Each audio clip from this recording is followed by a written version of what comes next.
Welcome to the National Havoc Robot League 2026 Pro World Championship. It's the 4th round of our season, and the fights today have been amazing. We've had robots hitting the roof. We've had robots turned into literal piles of goo. And to tell you more, we have my good friend, Adam Clyde.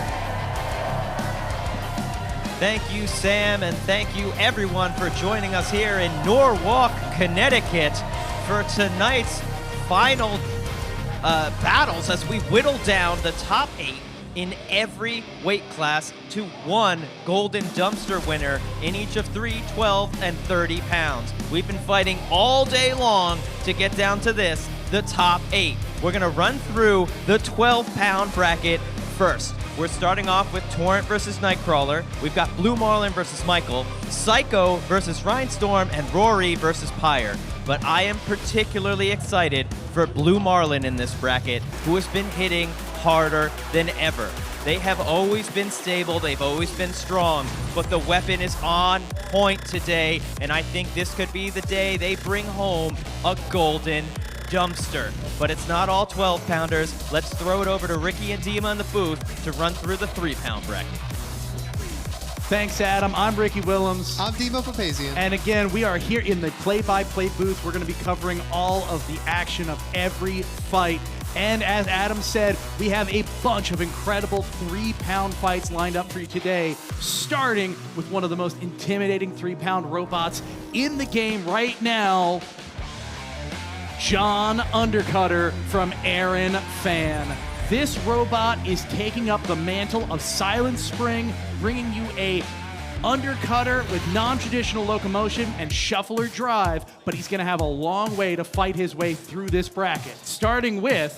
:3, or as I like to pronounce it, that robot is another WPI robot, and he's going to have to fight an Undercutter mirror match. But also in the rest of the bracket, there's Power On, a size-down Makabot, there's Floodgate, there's Red Herring versus... one of my favorite robots, Clyde. This is a flamethrower robot that has seen a massive upgrade for this particular event, and it is literally melting its opponents into liquid.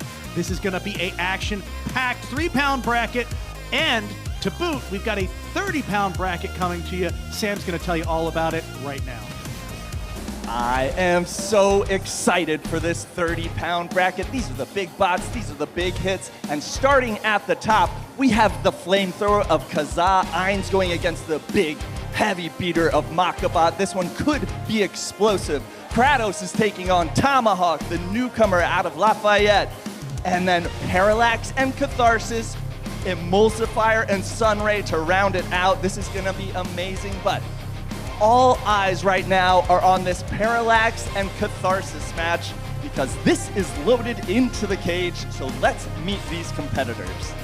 First up, from the University of Maryland Leatherbacks, it's Dylan Quach with the robot Parallax. And they will be fighting from Tilburg, Netherlands. It's Tim Bowens and his robot, Catharsis! That's right. And our good friends in the play-by-play booth, Ricky and Dima, are gonna call this match. Take it away. Right you are, and thank you, Sam. This is going to be a heck of a matchup. Tim Bowens has brought an absolute weapon in the form of Catharsis. That is a terrifying machine. It sure is, but I have a feeling that Parallax isn't that afraid.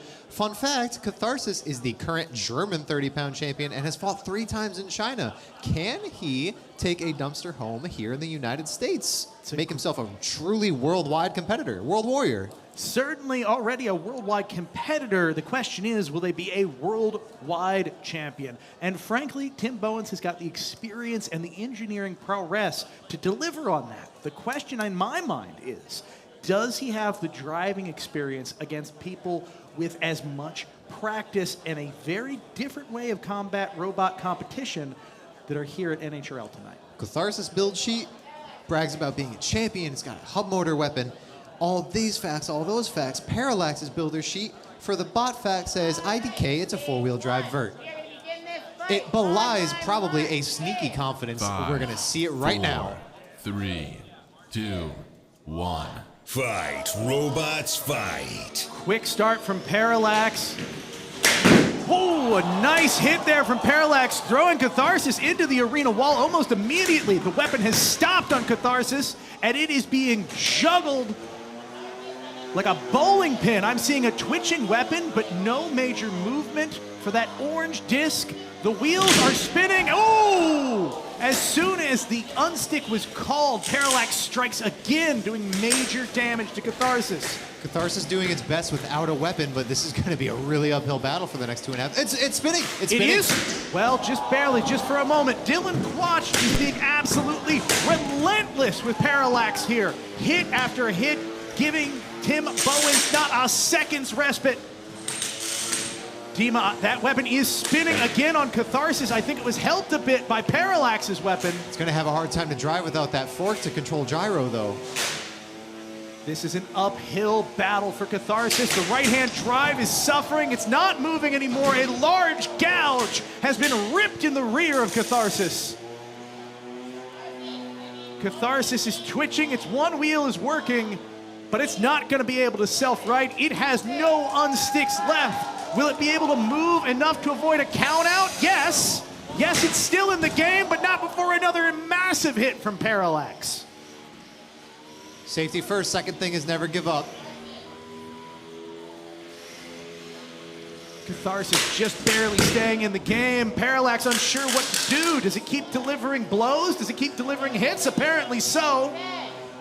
Catharsis now completely immobile against the arena wall. The countdown closing in. 2, 1. Knockout. An impressive, incredibly impressive display from Parallax, knocking Catharsis out without, frankly, breaking a sweat whatsoever. That is a massive upset in my mind. Absolutely. Just showing how developed the state of Maryland combat robotics scene has been. This is a college mechanical engineering team knocking out the top-rated European vertical spinner in the 30-pound class. Let's see where it went wrong for Catharsis. You can see an immediate hit on the back of Catharsis, sending it into the wall. I wonder what caused its weapon to lock up, but that's one of the downsides of hub motors is one bad hit early on in the wrong direction or something on a weapon-to-weapon engagement, and your weapon is down. You know, even if that first hit had gone differently, Parallax was absolutely unrelenting here. It was non-stop aggression. There was only a hint of mercy when it looked like Catharsis was about to be able to be counted out anyway. And even then, Parallax was there, waiting, ready to strike if Catharsis was able to rally itself and get back in the game. You call that the hints of mercy. I say it might as well have been staring him down and thinking, have you had enough? You know, that is a great way to look at it.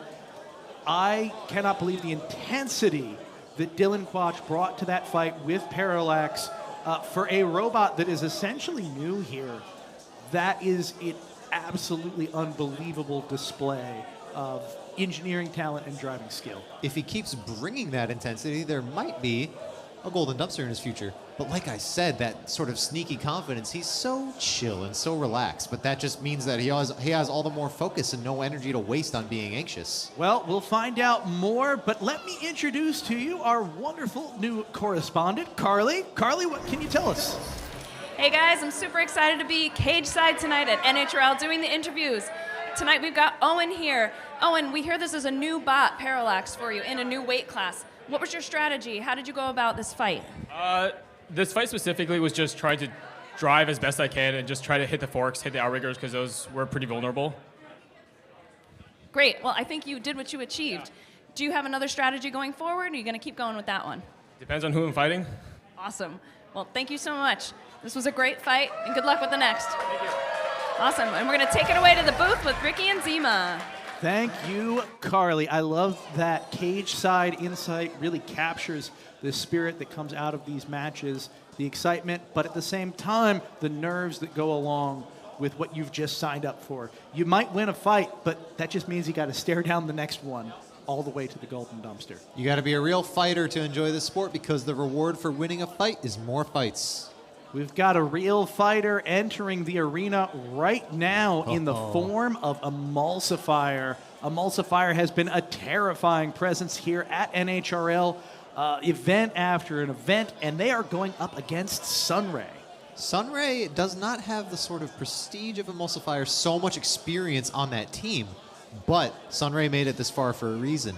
A college team from Tucson, Arizona with Mark Rutschow driving it. Rutschow? I believe I'm pronouncing that right. I believe you've got it, at least close. Sunray has been having some major issues today. They have been working an uphill battle throughout the day with technical glitches. To be able to jump into a primetime fight with a robot that is relatively untested is it's got to be terrifying. Emulsifier, just to point out what I was saying earlier about being a formidable opponent. This is a 4-time Golden Dumpster winner. This is a Golden Brett winner. They've not only won individual events 4 times, they won our championship at the end of a year, beating out all of the other robots in the 30-pound class. There's a lot of chaos and a lot of randomness in the sport. Do you have any idea what it takes to be that consistent and that high quality every single event you come to? It takes a lot, but they have a lot. They have a lot. Some of the most intense engineering dedication in the building tonight is on Team Bots FC and Emulsifier. Even though Sunray is a new bot, making top 8 for 30 pounds means they've qualified for our 2nd Pro League event coming this summer. 5, 4, 3, 2, 1. Fight, robots, fight. Off we go. Emulsifier wasting no time, getting up to speed quickly. Not afraid to go weapon to weapon with Sunray, but those forks on Sunray acting as keep-away sticks to keep that incredibly dangerous weapon away from Sunray. Look at Sunray getting under Emulsifier. That is a rarity. Emulsifier going flying. Sunray doesn't want to give up this opportunity they're being presented.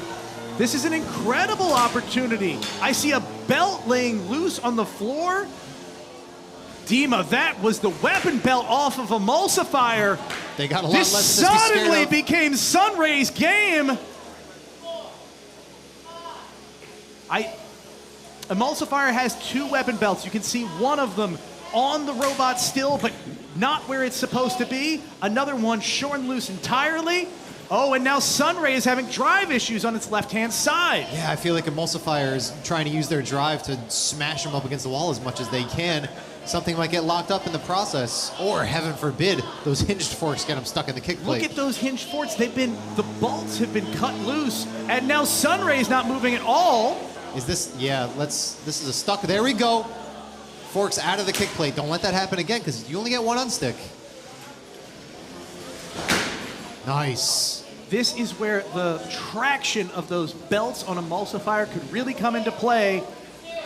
This allows them potentially to bully their opponent around like you see now. They are trying desperately to push that fork into the arena wall and get them stuck again. Smart strategy. It's exactly what you want to do, I think.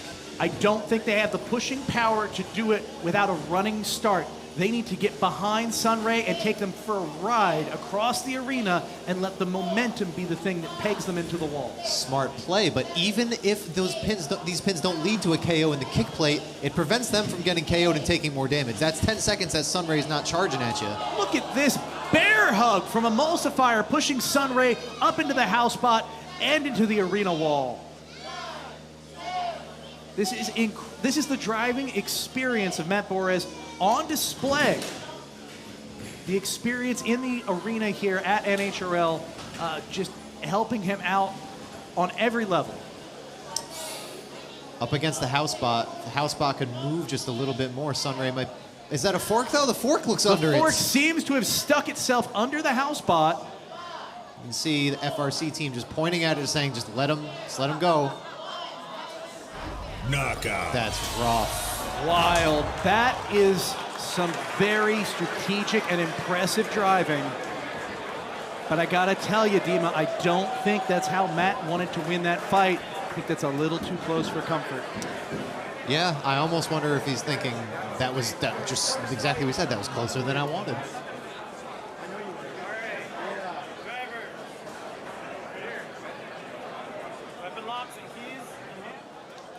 You can take one more look at the damage there. Let's not undersell how much damage happened to those front forks on Emulsifier. They look like they're made of wet spaghetti. That's hardened steel. Something with that color and sheen doesn't usually bend like that. Right, it's alarming. Let's go into the replay, see where it went right and where it went wrong.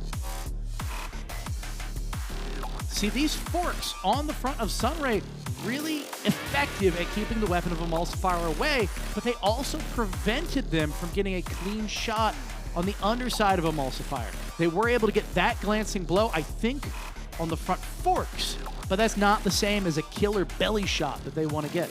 Absolutely. Just an extra second of drive time would have got them potentially a KO or something just slightly more critical, but they lost the shoving matches and they lost the positioning battles, and essentially the wrestling match that ensues when somebody loses their weapon, tries to put you up against the wall. But Sam has a cage side interview for us.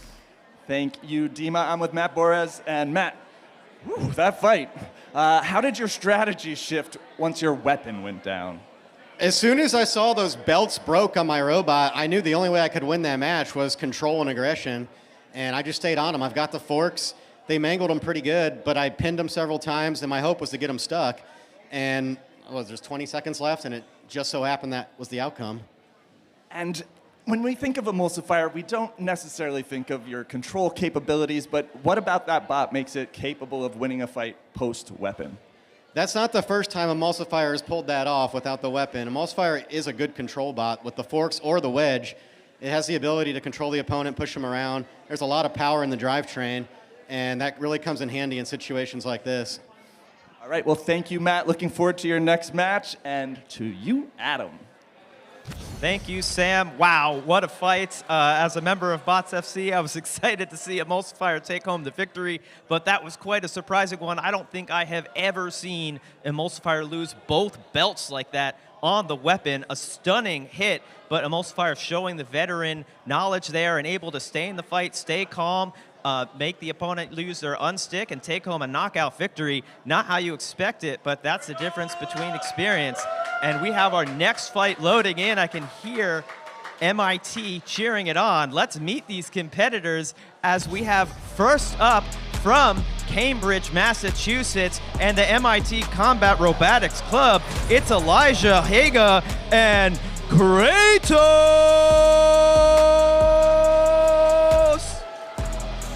And they will be fighting from Lafayette, Louisiana.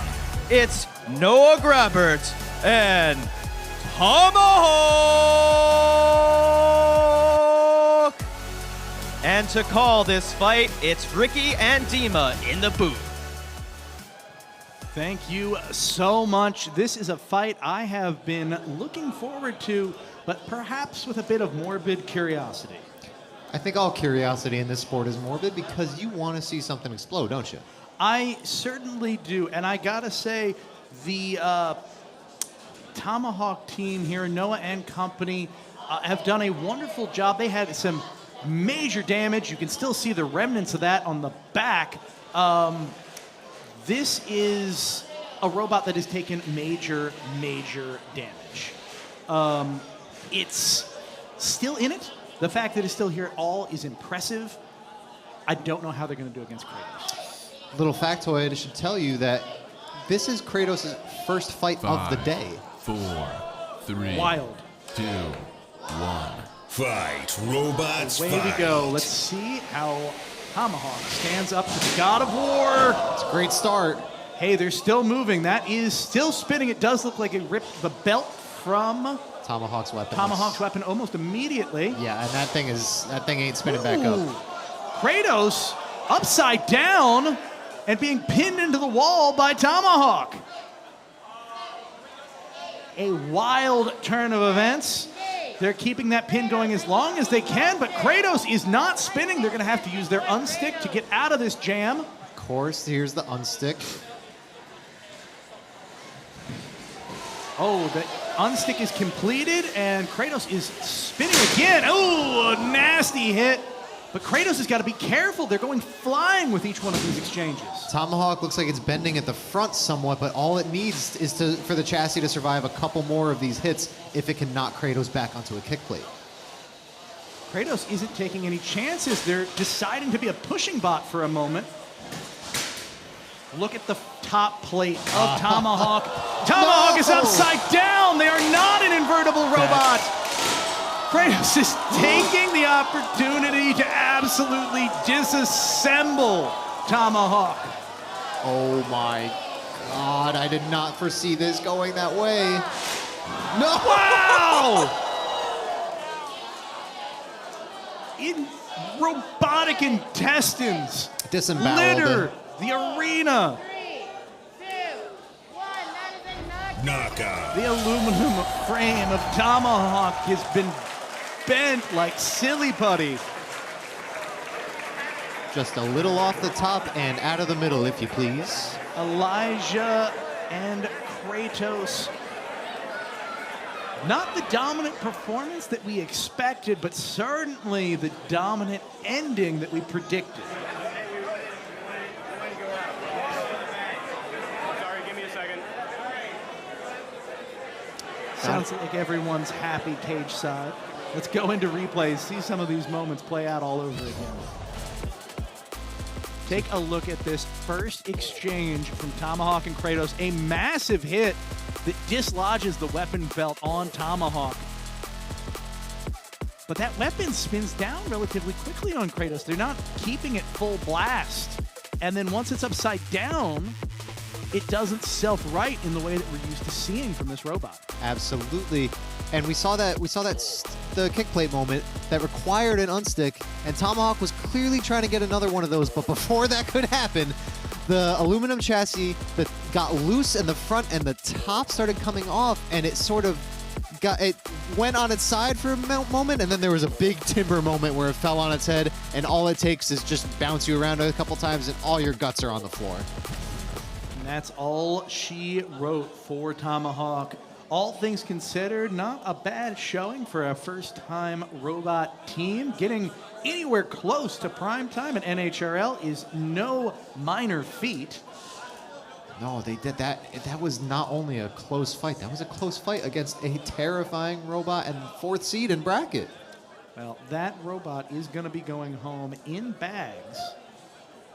I could very well see that fight going the other way. Yeah, I felt like Kratos was not imbued with the sort of luck that they hoped going into that fight.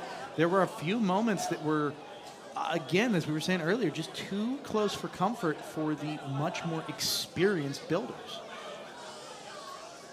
Let's go to Carly. I think she's cage side and can tell us a little more about that fight.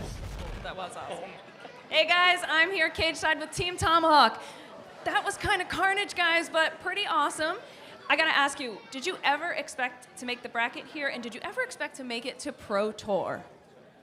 I would say definitely not. Our intention, this is our first time here, first time competing in robot fighting, and really the plan was just to make it to round 2 and survive round 1 against the double champ here. And I think we fared all right. We made it to prime time, so I think that's impressive for us.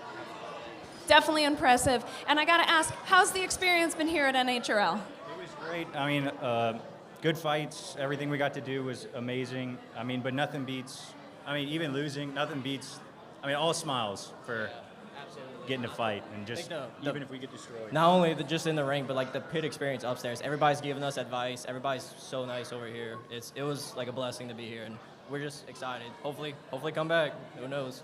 Oh, we'd love to have you back. This is amazing. I feel like NHRL is all about this builder community, and I'm glad you guys are here. Now we're going to take it back to Dima and Ricky in the booth. Thanks so much, Carly. I love to see that. These are builders on the Tomahawk team that really seem like they were instantly bitten. They did not know what they were getting themselves in for, but now that they do, they can't seem to get enough. That's exactly what it was like getting into the sport for me and Julian. Once you want, I can't foresee a builder coming to NHRL having the time of their life at this event and being like, yeah, I've got my fill. You just want to go to the next one. Well, speaking of going to the next one, let's head over to Sam. He's got a report for us.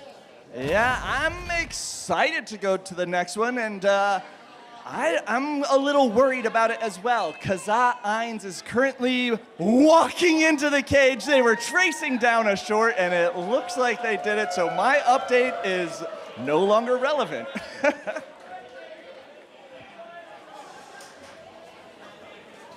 All right, Adam, sorry about that. Can you take it away, bud? Thank you, Sam.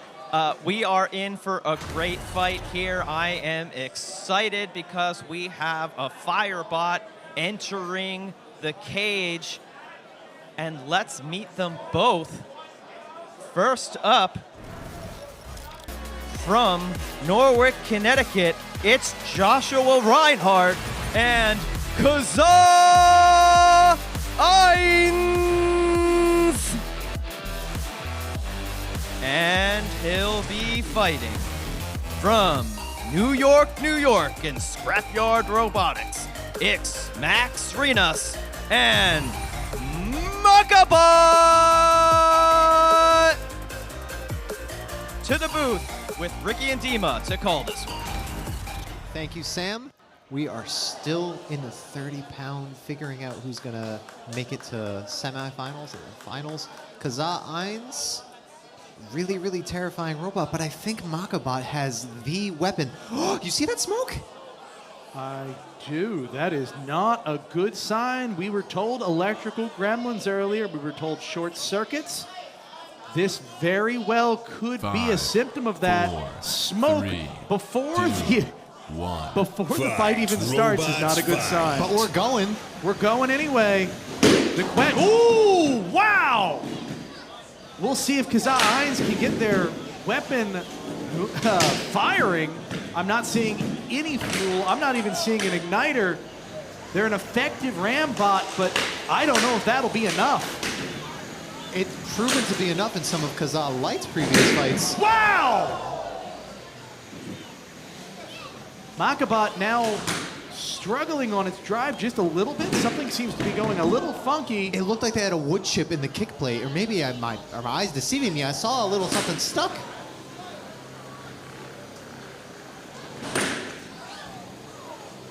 This is an interesting situation, but Kazah is stuck up on the rails. They're going to call for an unstick. They end up not needing it. That's got to hurt because they might need it later. I mean, that's one of the troubles that we've seen with Kazah. If they don't have a multi-bot to help them, they get stuck on the rails and they're just stuck. Yeah, they don't have anything to self-right or any weapon that they can move around to try to jiggle themselves out. Kazah taking Makabot for a ride. Makabot trying its best to get right side up again. And even if they win these pushing matches, I mean, they're going to the judges with no weapon no matter what.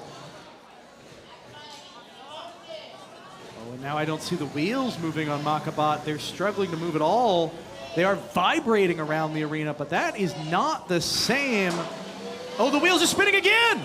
They're calling for their unstick too.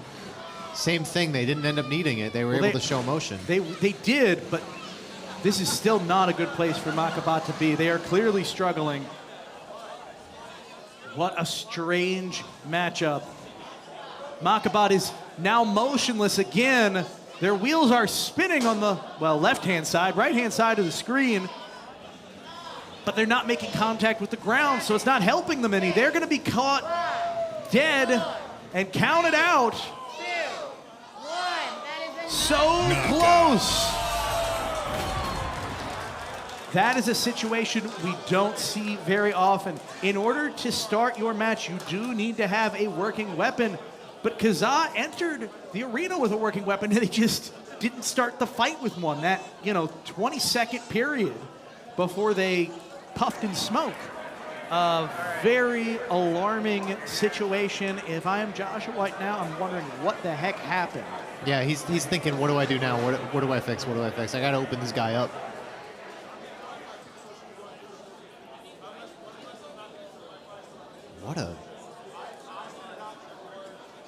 Makabot drivers are talking cage Now- side with Glenn about what happened. Yeah, this is a good question. They're going to take a look. It's very reasonable for the steward to make a determination. Was that weapon working to begin with? Yeah, because normally you have to show that your weapon is working at the start. Right. Maybe an igniter was visible, but we had a back view. We didn't see that. Exactly. People in the booth can't make that determination. So this is a question for the steward. That's why the stewards are here. They're there to make these sort of impartial decisions on behalf of the tournament. These are trusted community members and builders who we know have the judgment required to make these things. Considering we haven't heard anything yet, I assume that decision is going to stand. It would be unusual for it to get overturned. I'll say that. Mm-hmm. But as soon as we get info on our earpieces, we'll tell you.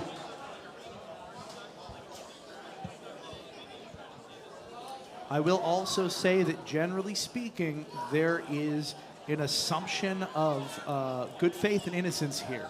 So if you entered the arena and everyone thought, that it was working in fair standing and, fair play, unless there's some compelling proof otherwise, it's very, very rare to have anything turned over. I'm hearing, yes, we're going to go to Sam, cage side. Sam? Yes, thank you, Ricky. I'm here with Joshua, who has to run and get back to Kazah. But what was going on in the hazard area when you were with the multimeter and the bot? Well, we pinched a wire, so we had to rapidly troubleshoot and replace the broken wire / speed switch. And the igniter was working. You don't have to show actual fire, you just have to show igniter. So our igniter was working. We unfortunately did not have time to test it after all that happened. We're going to get everything working for the next round, and we will be back how you expect us. Sorry, folks. All right, Joshua, thank you. Rough one, but you still took it, and get back and fix that bot. We want some fire going forward. All right, to you, Adam. Wow, that was a weird fight, but let's take a look up at the prime time pits. We are in full action here. The entire pit's getting ready. After you qualify for the primetime tournament, you get a nicer pit table upstairs. We can see a lot of the people we just saw in the box up there on the left side of the screen. Everyone hard at work getting prepped here. People in the back having a lot of fun as well. The pits are a good time. And everyone's always excited to make it to this size of the pits because that means you've made the Pro Tour later on. But let's take a look at the 3-pound bracket and all the people trying to get the golden dumpster in the 3-pound class. Our first fight is going to be Zenith versus Showtime. Then we've got Red Herring versus Clyde, an amazing flamethrower bot in the 3-pound class. John Undercutter versus Colon 3, and Power On versus Floodgate. This bracket is stacked. And we've got a lot of people trying to take home that dumpster 3-pound class. Always the hardest with the largest amount of competitors in it all the time here at NHRL. Let's meet our first fighters in the 3-pound class. First up, from California, Maryland, and Team Honeycracked, it's Liam King and his robot, Zenith! And he'll be fighting from Team WPI and Ben Howard, it's Showtime! To the booth with Ricky and Dima to call this one. Thank you so much. This is going to be a fun one as we move into the 3-pound arena. Showtime has had really explosive fights, both aggressively and defensively. Wow, a 31-9 combined record between these two robots just shows you the talent and the damage capability that is in this arena right now. Showtime is a recent dumpster winner out of WPI, but Liam King driving Zenith has dumpsters on other robots. And he, personally, one of my favorite drivers in the biz. 4, 3, 2, 1. Fight, robots, fight. Off we go. Showtime easily deflecting the attacks from Zenith. That plow very well suited to an undercutter like Zenith. Good Lord, Showtime is fast. Showtime popping Zenith into the air. That belt on the top of Zenith is looking especially juicy tonight, Dima. Whoa. Showtime has a weapon angle that kind of knocks you into the ground and pops you up, bounces you. It is a very effective roof shot machine, and I think we're going to see a bit more of that in this fight. The weapon now slowing down on Zenith. Maybe it has problems inverted, but... Ooh. Hit after hit. Now Zenith's turn to bully Showtime a little bit. Is the weapon? No, the weapon on Showtime is still spinning. You can hear it. It's very calm and balanced weapon. Very dialed in. Maybe it's spinning at a slower speed for this part of the fight so as not to break itself. Quite possibly. I will say Zenith is showing a lot of aggression. They are sticking with this at all costs. Come hell or high water, they're going to try to bully Showtime into the corner. Yeah, Zenith and Liam King, they know that this fight isn't over until it's over. Using that single cold snap style fork on the side to get under Showtime's wedge, working pretty good for them.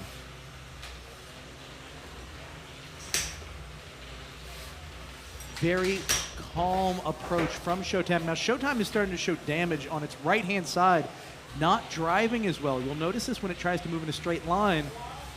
It's going to veer to its right. There's a minute left. If Liam King can make something happen with this bullying sort of drive style, time is now.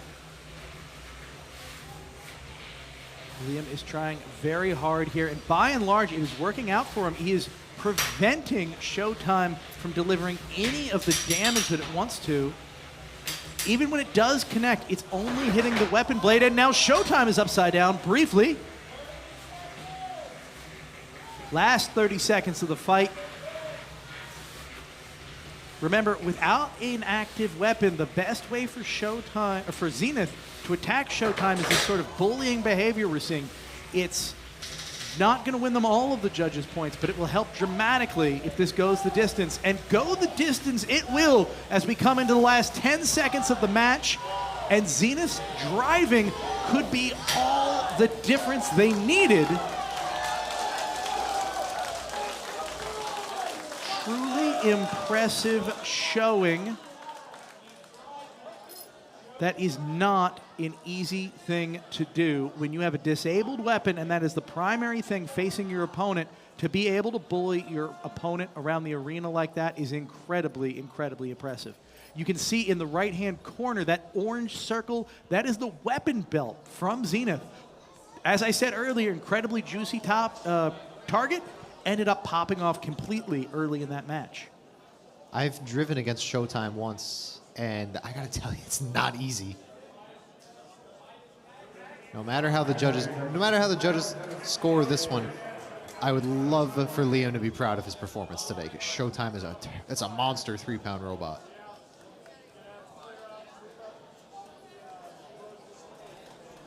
Oddly enough, I see robots like this, they win a dumpster and they get like hungrier for their second one than they were for the first one. Yeah, it's a real addiction, quite frankly, Dima.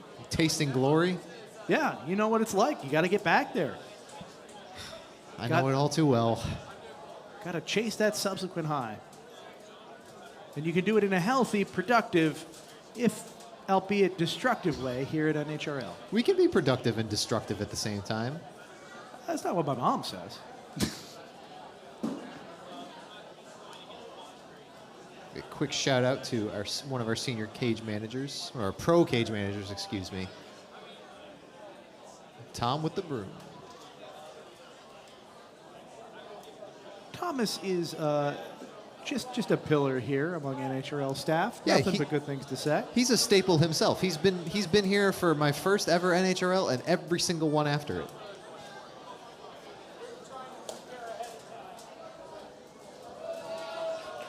I get excited when I see Thomas in the pits, and he gets excited because he usually screams, Dima, Dima, Dima. Carly is cage side, though, with cage side interview. What do you got for us, Carly?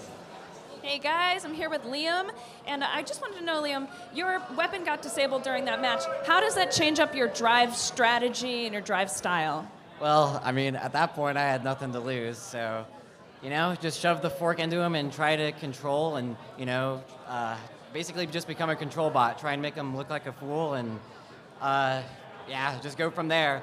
I think I probably lost that one, but we'll see the judge's decision in a second. I'm hopeful, but, you know, I'm just glad to have made it to primetime with my Beetle instead of my normal 12, so, yeah, I'm looking forward to seeing what happens. Awesome. We're hopeful for you too, and we're glad you made it to primetime as well. We're going to send it over to Adam now. Thank you, Liam. Thank you so much. Thanks, Carly. I am hearing in my ear that we have a judge's decision for that fight, and here it is. Your winner, Showtime, 7-4 unanimous across the board. Congrats to Showtime. Moving on, Zenith, unfortunately, going home. Showtime looking to get that dumpster later on today. But it won't be too much longer for our next fight. I'm going to send it over to the booth with Ricky and Dima.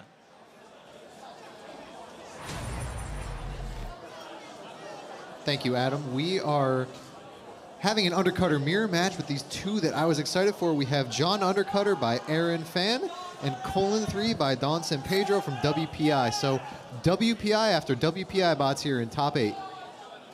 As Dima, I think, has touched on earlier in the program, and I've noted as well, Aaron Fan is taking up the Undercutter mantle that was once held by Silent Spring, piloted by Jameson Go. He's getting some coaching from Jameson Go, and clearly this robot owes its design inspiration, to say the least. John Undercutter has just been on a tear today. He's won all of his fights by KO. He's got judges' decisions behind him as well in the past, and I have no doubt that he is able to continue this if Colon 3 allows him to. 5, 4, 3, 2, 1. Fight, robots, fight. Off we go, a quick start from Colon 3, but then a bout of no control whatsoever as they toss themselves into the arena walls and flip upside down. John Undercutter is pursuing, but Colon 3 is careening around the arena faster than can be caught. Interesting with his inversion, too. Dawn is driving a little chaotically. It seems like every time she pushes forward, the bot zooms and then hits the wall before it hits anything else. Contrast this with the incredibly measured and precise driving from Aaron Fan and John Undercutter. Nothing has looked unintentional from John Undercutter whatsoever. And almost the opposite can be said from Colon 3 so far. Some of these movements from Colon 3 seem downright impossible. It moves so quickly. Oh, the weapon blade is right side up again and spinning properly. We have the potential for some big weapon-to-weapon hits now. Slow down, Dawn. Take your shots slowly. There we go.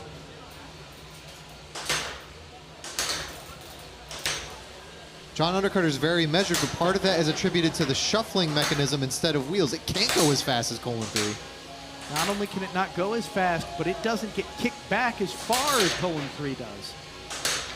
But this looks like a whole new driving dynamic from Colon 3. They've suddenly put it together. Yeah, this is not how the fight looked in the first minute.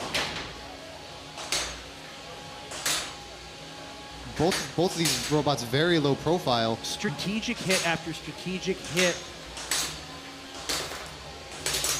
Remember, too, the shuffling mechanisms on John Undercutter are more delicate than the wheels on Colon 3. Yeah, all it takes is a few crucial undercuts on either side for some critical drive damage, but they're both going weapon to weapon for all of these engages. Yeah, neither of these robots is giving up its tail, its hindquarters, or its sides. Everything is very precise, very measured, very strategic. Because of the shuffling mechanism, John Undercutter gets to have a weight bonus. It's bigger than Colon 3. Bigger, heavier, probably a bit more powerful, but clearly also a little less mobile. A lot of these seem like weapon-to-weapon engages, but it's more like John Undercutter is kind of sitting in the center of the arena, And Colon 3 or Meow is just running right at it, taking these fights. Man, this is entirely different. We're at the last 10 seconds of the fight. This will be going to the judges, but this is a wildly different fight than we started off the match. Like, the difference in control from Colon 3, and yeah, it's just wildly different. I can't even put it to words. It's like watching two completely different robots for the second two-thirds of the match compared to the first one-third. Yeah. Well, I guess that must be part of why Colon 3 has won most of its fights by JD today. I wonder if they got another one under their belts. Quite possibly. It's going to be hard to tell. I don't know. There's it's such an uphill battle to have the slower robot win the judging decisions. Yeah. It often makes your attacks less evident and less obvious. And you are rewarded for having more obvious attacks, even if it's strategic. And subtle attacks are certainly noted and important, but if it's so subtle that it's unnoticed, it can get discounted to the point where you no longer win the fight. So I'm really interested to see what the judges do there, especially given the fact that the first half of the match was so different than the second half. Absolutely. And Dawn is flanked by her WPI teammates, but Dawn is a personal friend of mine, and I gotta feel like that robot is all her. Even though she's got helpers. She puts her heart and soul in that robot. We're gonna head over to Sam. Sam? Thank you, Ricky. I'm here with Aaron Fan and John Undercutter. And Aaron, I've heard a rumor about a secret switch that you can flip in John Undercutter. What's that all about? Yeah, so that's the secret melty mode. So when I think it's fun to use, I turn it on and the robot spins, but in a controlled way. You can see what direction it thinks it's facing with a little red light, and you can move like a melty bot, but a melty bot with a very potent undercutter on it. And is that why did you do that? I thought it would be fun. I really like melty bots and like the whole translation while spinning thing, but melty bots are so hard to make, and I'm good at making undercutters. So I thought let's put it together. Very cool that you pulled off a shuffling melty with a weapon. I'm excited to see it come into play again, and we're actually going to turn around and see what Carly and Dawn have to say. Hey, I'm here with Dawn, and we got to know, is it intimidating going up against Aaron Fan, coached by Jameson Go? Yeah, I mean, absolutely. Jameson Go and Silent Spring are like the undercutter, and then John Undercutter is like Silent Spring.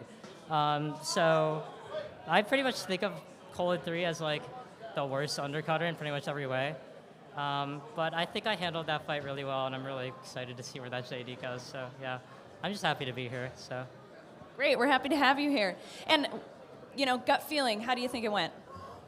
I have no clue. I think I turned the fight around in the second half because I realized I could basically just win weapon-on-weapon engagements. Kind of like how verts do whenever they spin faster than the other, but we're horizontals. So yeah, I don't know. The first half of the fight definitely wasn't going in my favor, but I think I pulled it back, so we'll see where it goes. Awesome. Well, that was a great fight. Thank you, Dawn. And we're going to send it back to Adam. That was an exciting one. I did look this up. Colon 3 is a kitten face. I probably should have known that by all the kitten attire everyone was wearing, but I am hearing now that the result is in for the judge's decision. Here it is on screen.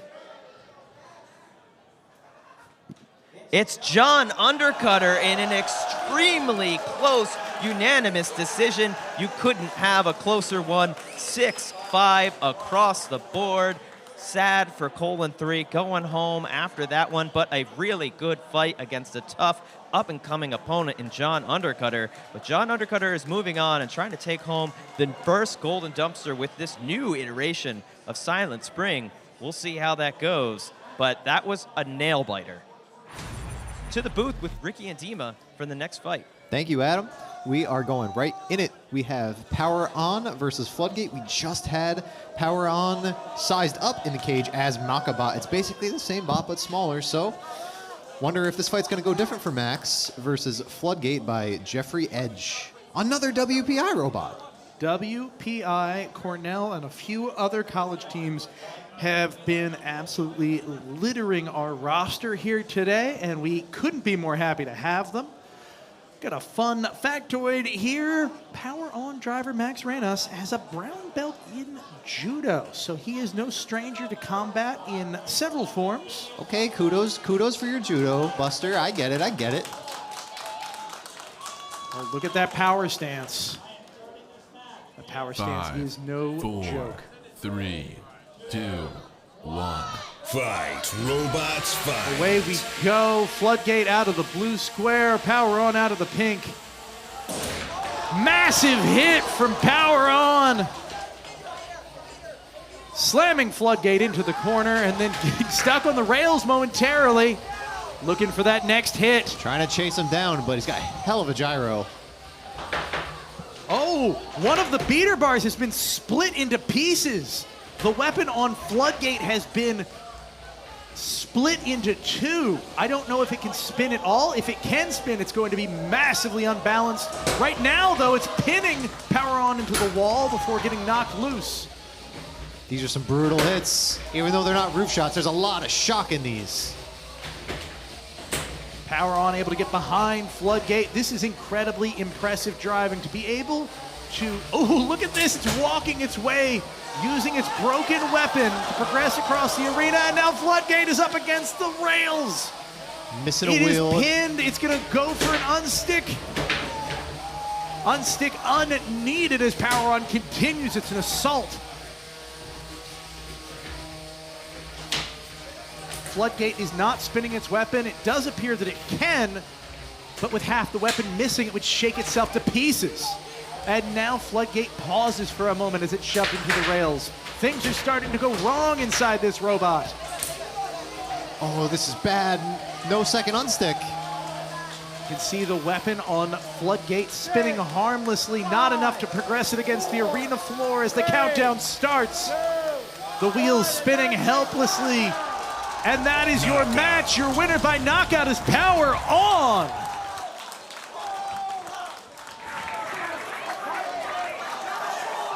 Max hugging and fist bumping every bro there to see him. Max has brought a serious bro contingency cage side. All of them pumped for his victory.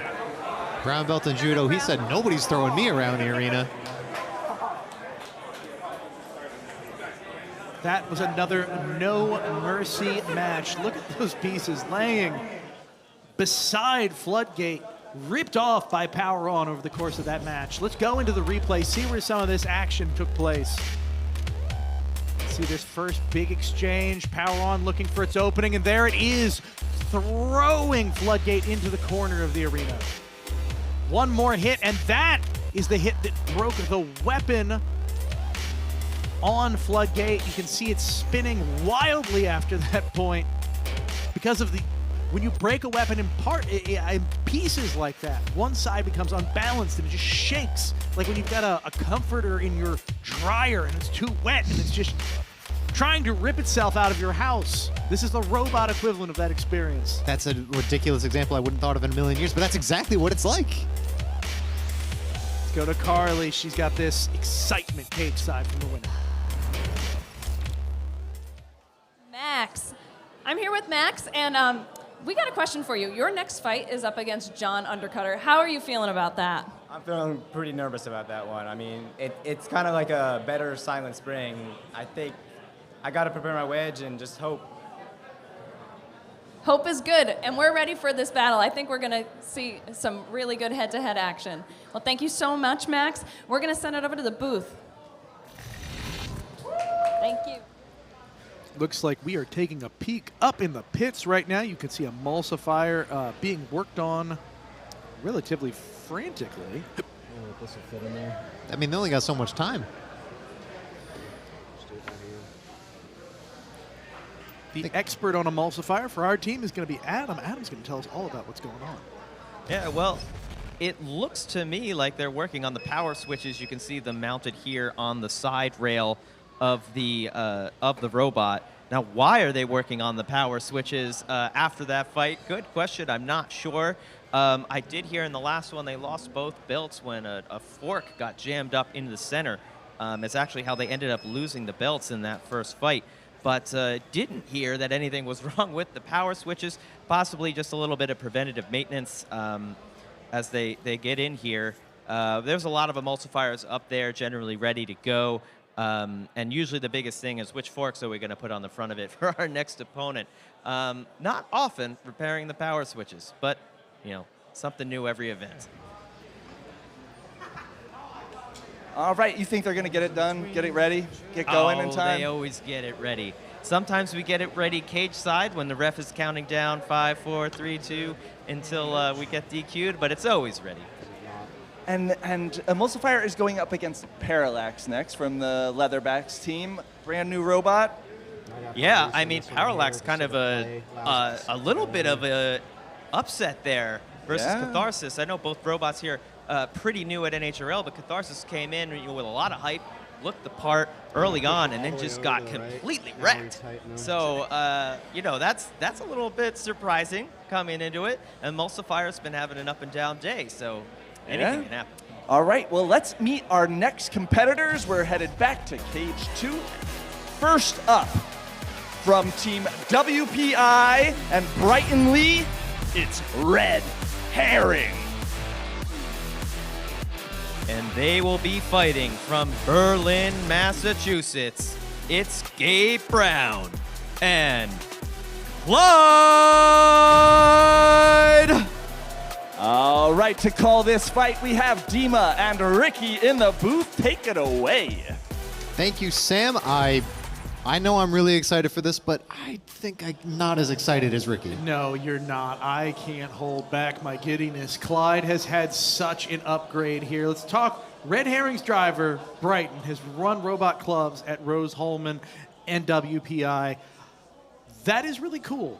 But what's also actually the opposite of really cool is Clyde. This robot has been literally on fire all day. And 5, 4, I don't know how well that heat 3, proofing on Red 2, Herring is going to work out. 1. Fight, robots, fight. Off we go. Both robots Here hot we out of the go. gate. This torch has been unstoppable today. Incredible, incredible heat. And now you're on fire. They are just running this full blast every moment they can. But look, Red Herring getting under Clyde, at least for a moment, and then Clyde taking Red Herring for a ride. I mean, there's flame tape on the chassis, but not on the wheels. And all these pins from Clyde, they're on the side, except for this one. That is so much heat being delivered in this arena.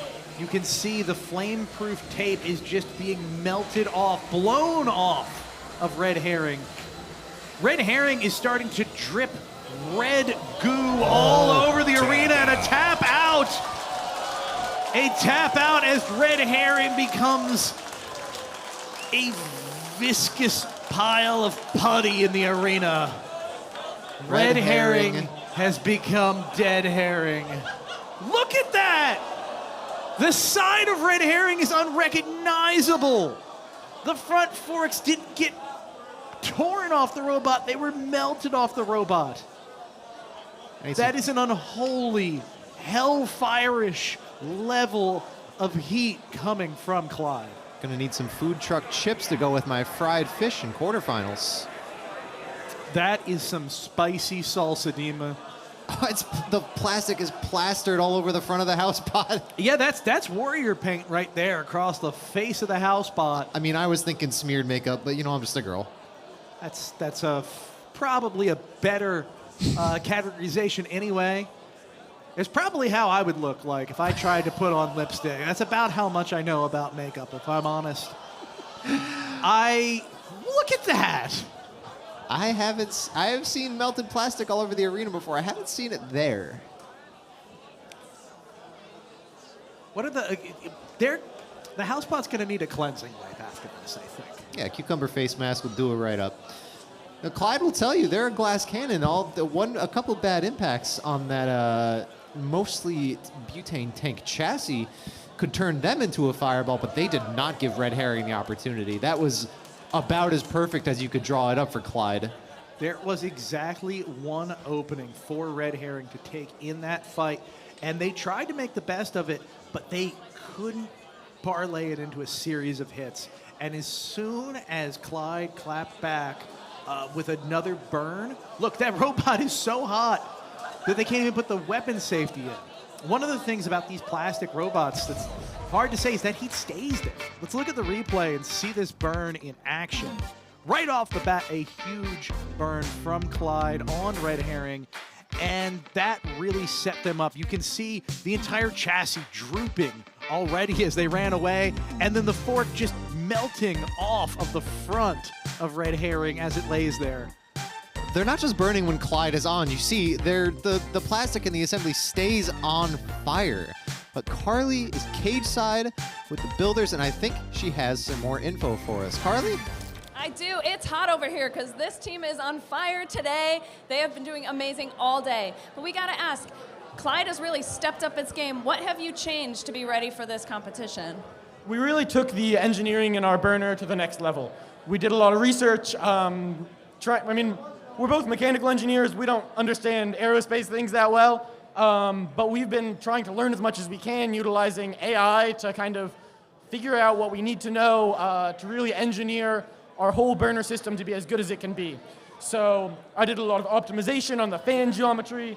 Alex came up with some really unique internal burner geometry to make sure that our airflow is fast and straight, and that's what gives us the really high heat and the range that we have now. Cool. And your next fight is against Showtime. What are you doing to prepare? We're probably just going to run the same robot, the same config. The same strategy as always: stay aggressive, stay on him, and bring the heat. Awesome. Well, best of luck to you on your next fight, and we're going to throw it back to Adam. Wow, what a way to end the 3-pound bracket. And if that's what happens when you don't understand combustion dynamics, I hate to see what happens when they finally do understand it, because that is one of the best, if not the best, flamethrowers I've ever seen at NHRL. But we move on to the 12-pound bracket, where we have even more action. A couple interesting fights here. Our first and fourth matchup, Torrent, Nightcrawler, and Rory versus Pyre, are both mirror matchups. We've got two beater bars going at it, and then we've got two vertical discs going at it. And then with Blue Marlin and Michael and Psycho versus Rinstorm, we've got the classic horizontal spinner versus vertical spinner matchups. So a lot of fun here for the dynamics in the rock, paper, scissors game, as we have a lot of different robots going up together. But let's meet our competitors for the first fight. We have from Pittsfield, Massachusetts, and Team Pandemonium, it's Kevin Biagini and Torrent.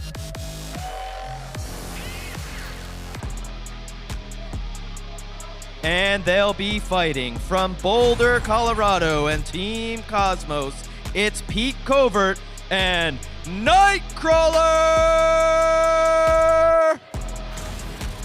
And to call this one, it's our friends Ricky and Dima in the booth. Thank you, Adam. We have been seeing some really interesting behavior out of Torrent and Nightcrawler today, particularly Nightcrawler. While it has made its way here, it has fought tooth and nail to do so. Really inconsistent, albeit passionate performance. Pete Covert has been fighting robots since 2001. Very few people in this building can say that. Most of the people in this building can't even say they were born in 2001 at this point. So it's no surprise that he got here. It's just unusual for Pete to have such a hit and miss path to this point in the bracket. He's going to be going up against Kevin Biagini and Torrent. And Torrent, I would say, has had a smoother yet still surprising path to get here. Torrent is sort of similar style to Nightcrawler, but sacrificing some width in the compact design for length. I think it's a little bit faster on the drivetrain. It is a four-wheel drive as opposed to Nightcrawler's two-wheel drive. 3, 2, 1. Fight, robots, fight. Nightcrawler back with the armor, orange armor package. Let's see if that helps them out against a robot like Torrent. Torrent is what I like to call a point-and-shoot robot. It drives very straight, very fast, and it delivers hits like that. but it's all about getting it lined up. Now they're trying to safely self-right. The best way Torrent has to self-right is to careen headlong into the arena wall. And As is the Nightcrawler style. is going to want to deliver some hits before that happens and is unable to do so. Whoo, look at that. Going off a ramp, Torrent goes flying again, is inverted again. Nightcrawler having a hard time capitalizing on this. The arena's pretty big. Yeah, for 12-pounders, it's such a space to navigate that sometimes it's hard to chain those hits together the way that you need to. Especially with your weapon on full blast and maintaining that gyro like Torrent is doing right now. Whoa! Look at that! Tooth to tooth, fist to fist, both robots going flying.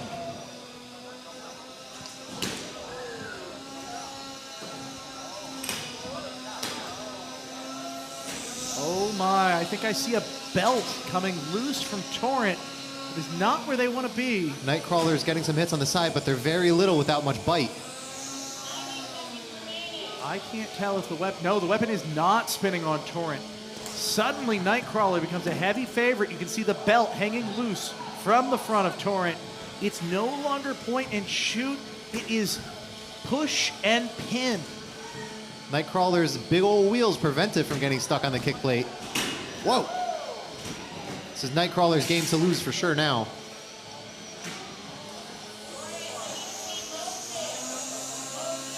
Nightcrawler didn't get here by accident. This durability is a big part of why it's made it this far in the bracket, as Torrent is counted down up against the arena walls. Unstick requested.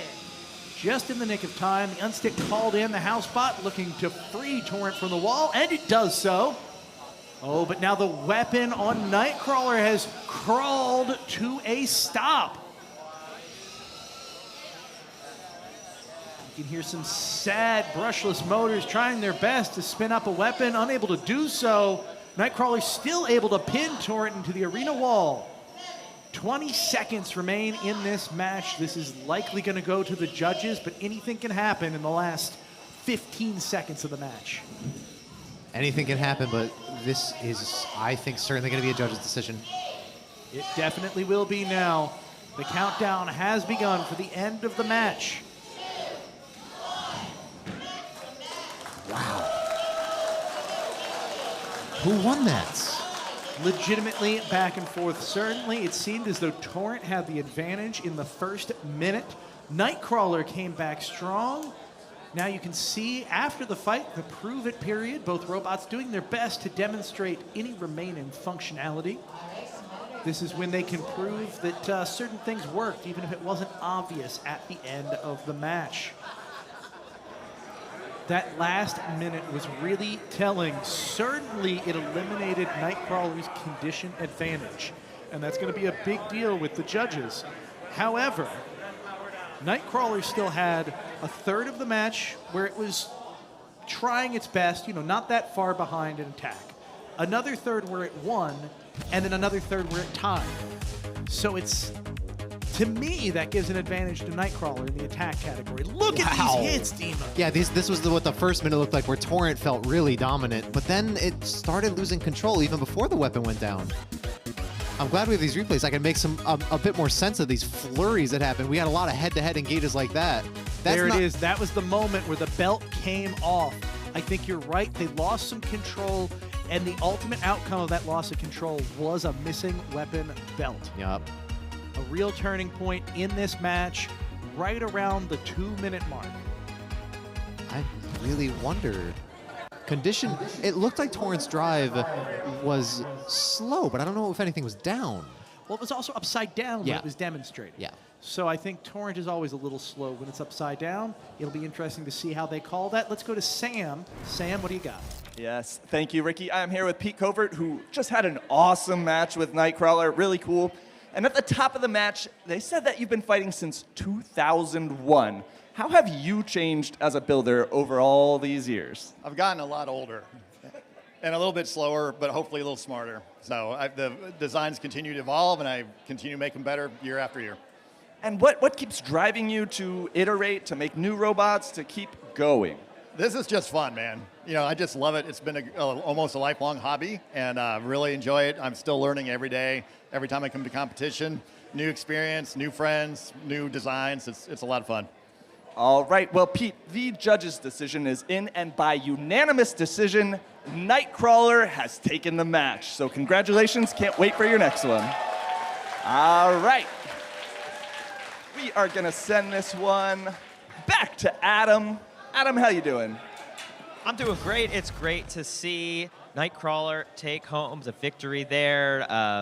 We've been longtime competitors for a while now. I guess probably a decade we've been fighting against each other. Great to see him take that one. Maybe he's going to get a dumpster here tonight. That was a back-and-forth fight, but I think, yeah, the right one won there. Judges got that one correct, as they usually do. I can see behind me a couple more bots loading in, some more exciting fights along the way. I've been really enjoying the flame robots in particular tonight, have been really exciting. I think the pivot with the flame bots getting better and better every year has been continually exciting, and Clyde is on point. I think they're going to take home a dumpster here in 3 pounds. But we're going to meet our next fighters here in the 12-pound weight class. And first up is from Port St. Lucia, Florida, it's Team Defective and Blue Marlin going up against from Grove City, Ohio, and UCCR, it's Travis Bolas and Michael. And to call this one, it's our friends in the booth, Ricky and Demon. Thank you. Really Double excited thank to see you. this one. Yeah. I'm hoping the classic, iconic NHRL chant comes out. Folks, do we want to feed the fish? I think everybody here wants to feed fish. Sounds like the crowd wants to feed some fish. This is actually a really great point to note. Blue Marlin was historically a 2-wheel drive robot. It has 4 wheels now. This is a major archetype change. It's a new evolution of the robot. 5. Wasn't taken 4, lightly.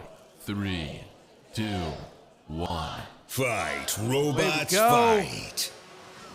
Michael quick out of the corner and wow! It's skewered into the arena floor. Looking like a little shrimp. Cage 1 is turned into a pincushion. We don't see this every day. Them sharp forks will get you. Blue Marlin wasting no time whatsoever, getting right back in there, delivering another set of big hits.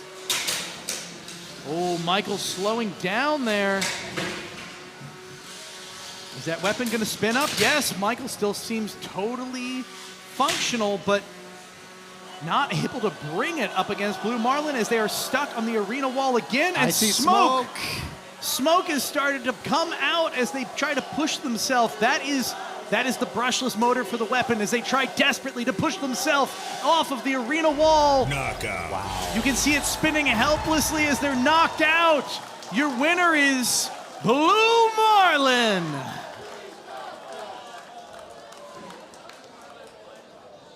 Must hurt a little bit to have a performance like that when there's a movie named after your robot currently showing in theaters.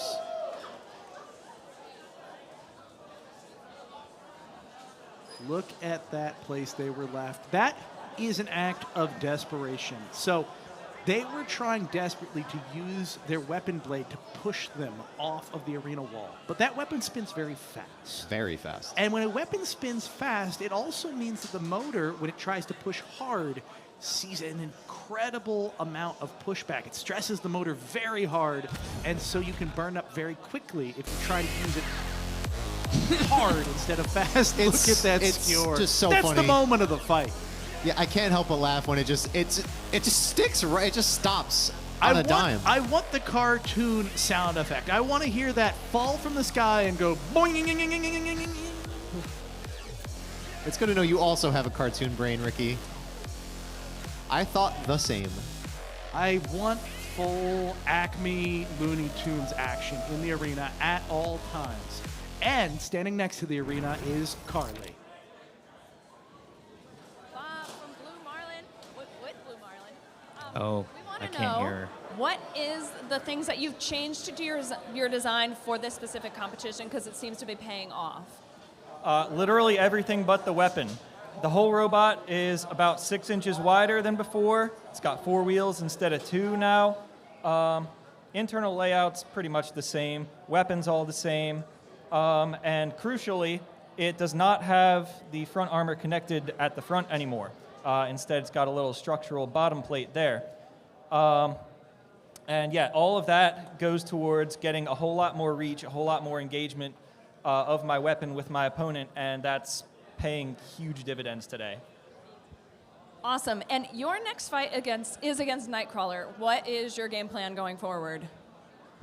Gonna do the same thing I've been doing. Same configuration here, just full reach and try and make him miss, get to his juicy wheels and back side, and that'll be that. Cool. Well, it's be paying off. Now, congratulations. We're going to send it now back to Adam. Thanks, Carly. Blue Marlin is looking amazing tonight, but let's take a look up in the pits at Kratos, who has been having some issues tonight. They are deep at work on this bot. We saw them having a lot of spin-up issues earlier tonight.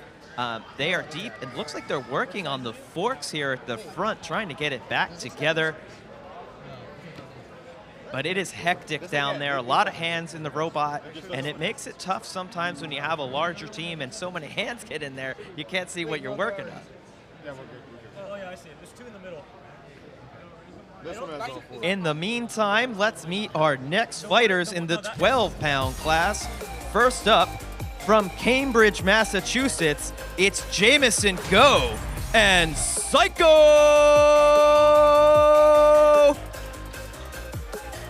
And he'll be facing from Woodhaven, New York.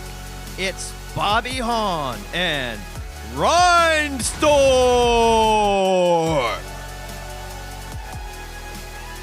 And to the booth to call this one with Ricky and Dima. Rinstorm has had a really interesting rise to fame today. That weapon caused some major issues, and now take a look. It's a very different armor package on the back of the robot. Psycho has fought at 12 NHRL events, and this is Rinstorm's first. Not just that Jameson is experienced as a driver and builder, it's also this particular robot driving experience. 5, 4, 3, 2, 1. Fight, robots, fight. Off we go. Psycho with a very, wow, look at that, an incredibly violent exchange. Psycho's weapon down already? Only Uncharacteristic. temporarily, it seems. It is spinning again. Yeah. However, Rinstorm's is not. Rinstorm took a tremendous amount of damage in that exchange. Psycho took some as well. Its armor package is now springing forth. Doesn't even care if you're stuck on the kick Oh, plate. and now it's back! That weapon is no joke, Dima, but it takes a massive shot to the hindquarters, and now it sits motionless in the arena. It looks like it's high-centered on itself. Its chassis seems warped, bent. I don't see wheels spinning at all, though, Dima. It's going to call for the unstick, but frankly, I don't know that it's going to be enough. No, you're right. The wheels aren't spinning. This is potentially a drive ESC just shot. Rinstorm in all of its watermelonly glory rammed back into its home in the blue corner as Psycho takes a victory lap around the center of the arena. It appears we will end where we began. Farewell, Rinstorm. Rinstorm working its way to the squishy pink center through the tough green rind. No one's upset to lose to Jameson Go. And regardless, you made it this far. Rinstorm is qualified for the Summer Pro League event. Not walking home empty-handed. Not in the least. But I got to say, that is a lot of damage on the front of Psycho. You don't always see them. It's just pulling it up by the fancy new handle Been that there. Rinstorm added. Getting Rinstorm to the door using that fancy dumpster hook. I would just want to take a second. Look at that. Look at that. That is some creative armor that's been added to the front of Rinstorm. That is bent plastic that is meant to absorb major hits. But you can see it's now, in that first exchange, was all it took to cut that plastic right at its base. Rinstorm's weapon is built for cutting, so no surprise that that armor took that sort of damage. Here's a crucial moment. It was stuck, and I think a lot of players would have waited for the unstick, but Jameson Go did not care and just went for another hit. Not with a weapon like Rinstorm's. It was only one more good hit on the front of Psycho, and they would have been done for.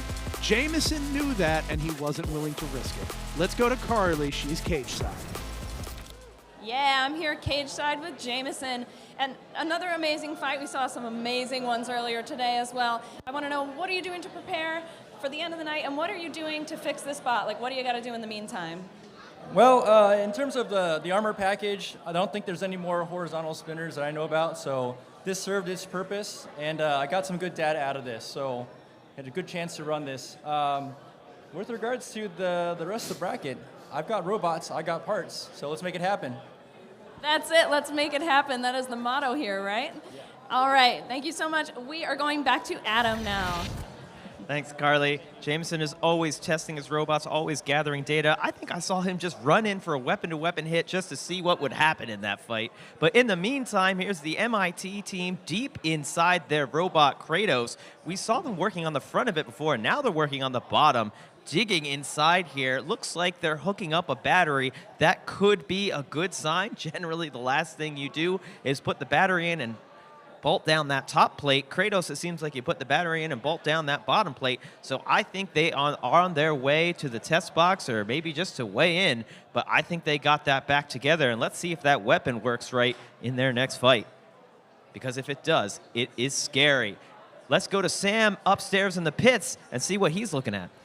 Yeah, Adam, thank you so much. I've actually talked to the MIT team, and it's really not as scary as it may seem, having 5, 6 different people get in their hands in this spot. They are simply making sure that their ground game is all set up, and it's been described as non-critical, but everything else should be good to go. So now I think they're just getting the battery plugged in, making sure it's all zip tied up, but they seem confident that they're going to be good to go when it comes time for their fight. All right, so they're going to keep plugging away up here at the Kratos pits, and we are going to head to the play-by-play booth. Thanks so much, Sam. We are pumped for this next fight. We have, in the pink corner, Rory, driven by Hudson Abel from Santa Monica, California, versus Pyre from Lars Elliott from my hometown of Silver Spring, Maryland. Team Painfully Obvious. Lars is quite the presence here at NHRL and at, frankly, any event that he attends these days. This is a new endeavor from Lars, and so far it has been working out fairly well for him.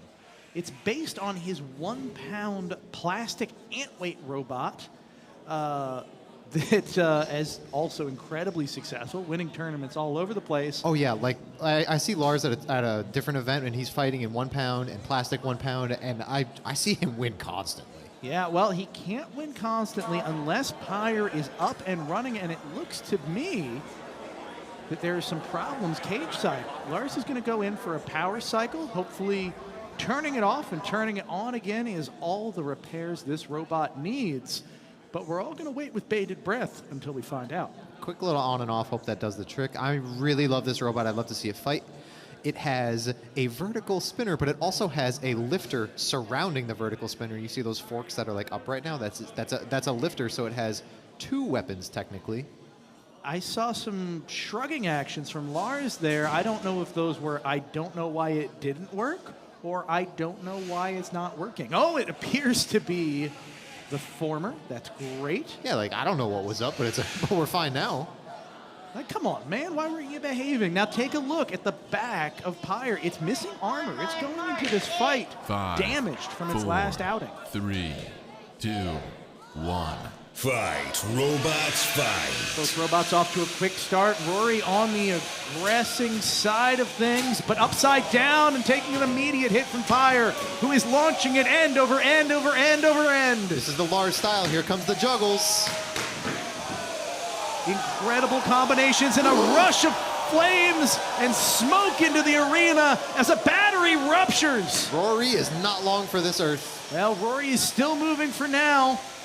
Whatever battery that was, it either has some juice left or it has a supplementary power system on board. The smoke is starting to clear and Rory is still moving. It's going to start moving a little slower, I think. Oh, and another cell has gone. That second cell appears to be the end of Rory, and Pyre takes home a victory.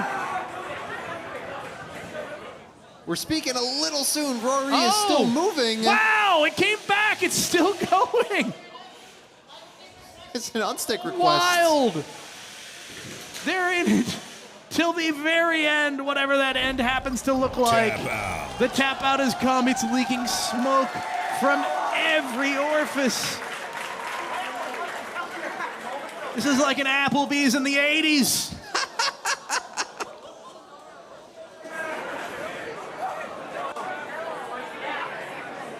Let Lars soak in that victory. Qualified not only for the Summer Pro League event, but also for World Finals in his first event in 12 pounds. This is his first 12-pound robot, and he's made it this far. Oh my God, Rory, you gotta switch to filters, man. I wanna. This is ridiculous. Look at this. This is so see the smoke pooling on the ground. This is a particular behavior of lithium batteries. It's scientifically very interesting, and also my caveman brain goes, whoa, that's cool. Yeah, it's almost like dry ice for those who have performed middle school science experiments, but it's like the smoke is heavy. The reason it's going up is because we have vents on the top of the cage pulling the air up and out. This is wild. You can see the battery smoke ripping through that battery. Let's go to the replay. While that smoke clears, you can see Pyre, piloted by Lars Elliott, just taking Rory for a ride. These incredible chains, these combo chains that Lars has become so known for after the, 20th hit in 10 seconds.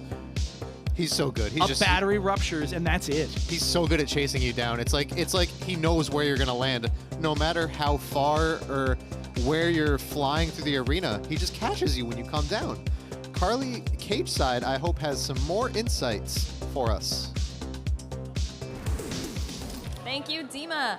Yeah, I'm here with Lars, and we want to know, what did you have to do in the beginning of this fight? What was going on there? The ESC just decided, for the spinner, just decided it didn't want to work. It would, I would try and spin it up, and it would spin up a little bit and then spin down, and I didn't know what it was. And I turned it off, turned it back on again, and it worked fine. So that's a bit concerning, but I'm just happy to be here. This robot's so much fun. I did not expect it to do this well. Amazing. That's how I fix my internet. Turn it off and put it back on.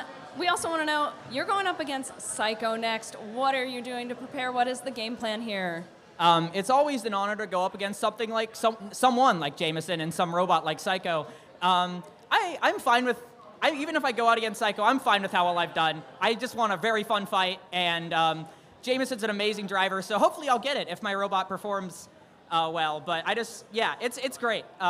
Definitely I'm honored to fight Jameson, and I'm honored to qualify and everything, but I could have never done it without people like Mitchell machining the parts and the UMD crew helping me make the robot possible and everything like that. But I'm so excited for that fight. Yes, we are excited too, and we're going to take it back to the booth. Thank you, Carly. We're going to check in here at the cage. It looks like most of that smoke has cleared. That's wonderful. I think the robots have been extracted. That's also good to know. Glad to see that. I'm keeping close track here. We get live updates. Oh, no, that robot is still in there. Well, I suppose we want to get the flaming robot out first. That is the priority. Yeah, order of operations. And Lars, of course, was being interviewed, so that robot can wait a little bit. Let's go to Adam. Adam, what do you got? Thanks, Ricky. I can't believe it, but with that fight, we are through all of the quarterfinals today in all 3 of our weight classes, which means it's time for the semifinals. And so let's take a look at our first semifinal bracket, which is the 30-pounders. Only 4 robots remain from the 8 we started with to begin primetime. Kazah, Kratos, Parallax, and Emulsifier. We've got flames, we've got horizontal spinners, and we've got vertical spinners, and we're gonna kick it off first with a couple of those vertical spinners to see who's gonna make it on into the final tonight of the 30-pound bracket. It has been hard hits, and I expect a lot more hard hits, maybe a few more lipo fires tonight too, as we keep going in this heavyweight bracket, the 30-pounders.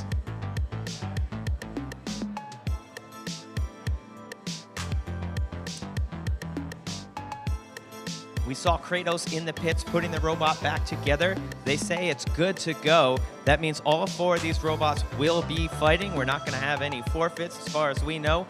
Kazah also was working on their robots, getting the flame back together.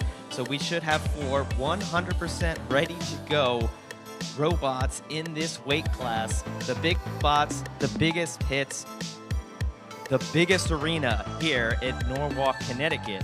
The fans are ready. We're sweeping up the arena after that last battle, which dug up the floor. And let's meet those competitors from College Park, Maryland, and Team Leatherbacks. It's Dylan Kwok and Parallax!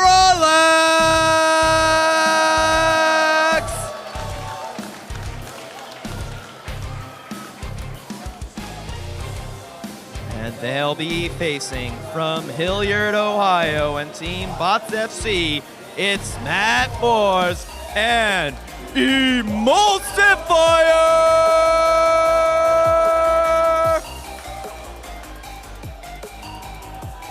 And to call this one, it's Ricky and Dima in the booth. I am excited for this one. Emulsifier has been having a very strange night. They won their last match with a bear hug of a pushing match. Not something we usually see Emulsifier resort to. Incredibly destructive robot, but Parallax might give it a run for its money. Emulsifier, though. Parallax. Oh, excuse me. No, it's okay. Parallax, the unseeded robot in its first event, knocking out 2/3 of its opponents and going the distance 33% of the time. Our statistics are putting this at about a 1 in 4 chance of winning the fight, despite its so far perfect yet small record. Even though it's technically undefeated, Emulsifier is number 3 seed for a reason, with an 84% chance to KO this fight and a 73% chance of win probability. 35-10 record maybe doesn't do an accurate job of explaining how dangerous this robot is. Yeah, remember, so many of those losses are at the absolute pinnacle of the sport in championships or in finals. Emulsifier is terrifying by any standard. And, goodness, that is not a place to want to have your head just before a fight. I'm not speaking to a safety issue. Of course, the weapon lock is in. It's not going to spin up. But when you're listening that closely to a robot, it means you're worried that your electronics might not be turning on. Yeah, you're listening for the beeps and boops that might be programmed to, you know, emanate from the power switch when you turn it on. They're listening to make sure everything's going okay. Yeah, for those of you just joining us for the first time, Combat Robotics sing you a little happy song when they turn on most of the time. It's programmed into the electronics just to let you know that things have turned on, self-checked, and are working. If you don't hear those little happy songs, if they don't sing you the song of their people, something has gone wrong. So when you're listening very closely, sometimes that's just hoping and wishing into being that song. 5, 4, 3, 2, 1. Fight, robots, Away fight. we go, Emulsifier. Wow, that was a big hit. A second big hit with both robots going flying. Both sending their heads to the cage. One of the forks on Parallax is gone. One of the forks on Emulsifier is twisted upwards. Emulsifier trying to go in for the kill shot. Was that it? Oh, a massive hunk of plastic has been removed from the back of Parallax, but it is still moving. as it gets thrown into the air again and again.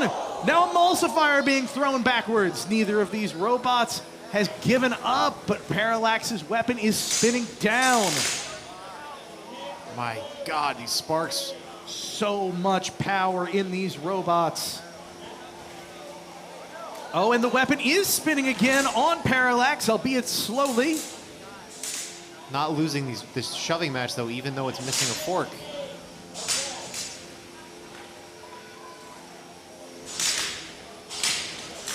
More and more sparks. Emulsifier. Boom! Parallax getting chucked into the air time after time. Huge gouges being ripped in its top plate. Its back plate in shambles. All that Its undercarriage having gouges ripped into it at a tap out. Your winner is Emulsifier. We are moving on to grand finals. Not a place we're used to seeing Emulsifier there. This is not a strange occurrence. That's all I'll say. What a dominant performance. Immense hits from Emulsifier. Kudos for Parallax to even survive one of them. They survived a dozen in this fight before tapping out. Yeah, that first engage was when they both went flying to opposite sides of the arena. We'll see it in the replay. It was like, yes, I have the power to knock you away too. Not going home empty-handed though. Well, first we'll see the replay. Wow, that was the first engage off the boxers. And there's that second one that felt like an equal power exchange, but we lost a fork on Parallax there. And now every engage after that was pretty heavily favored for Emulsifier, save for one or two. We see Emulsifier pushing it when it got trapped up against the wall. And here it locked Parallax close to the kick plate and started grinding, and all that grinding really added up on the chassis. Yeah, you'll see it right here. All that damage added up. You could see it. And then when they're finally set stuck with that level of damage, to try to roll the dice on being knocked free by your competitor and still having any juice, any gas left in the tank to mount a comeback, I can't blame them for tapping at that point. Absolutely. Carly's cage side. Awesome. I am cage side here with Emulsifier. We have a question for you. You're going up into the next match. Would you rather fight Kazah, Ainz, or Kratos?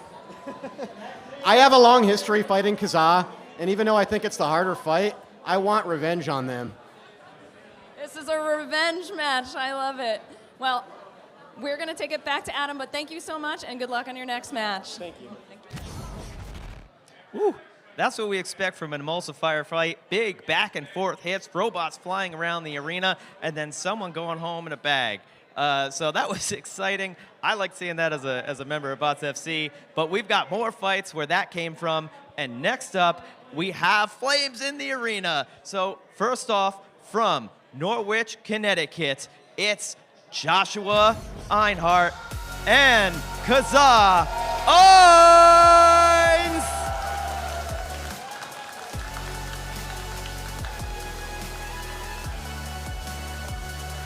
And he's up against, from Cambridge, Massachusetts, and MIT Combat Robotics, it's Elijah Haga and Kratos!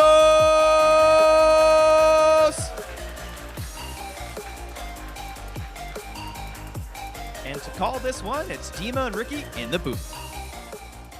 Thank you, Adam. This is going to be a wild fight. Two incredibly destructive robots with dramatically different paths to victory. Kazah Ainz, this is only its second event, but don't let it fool you. It has many events of experience in the form of similar robots behind it.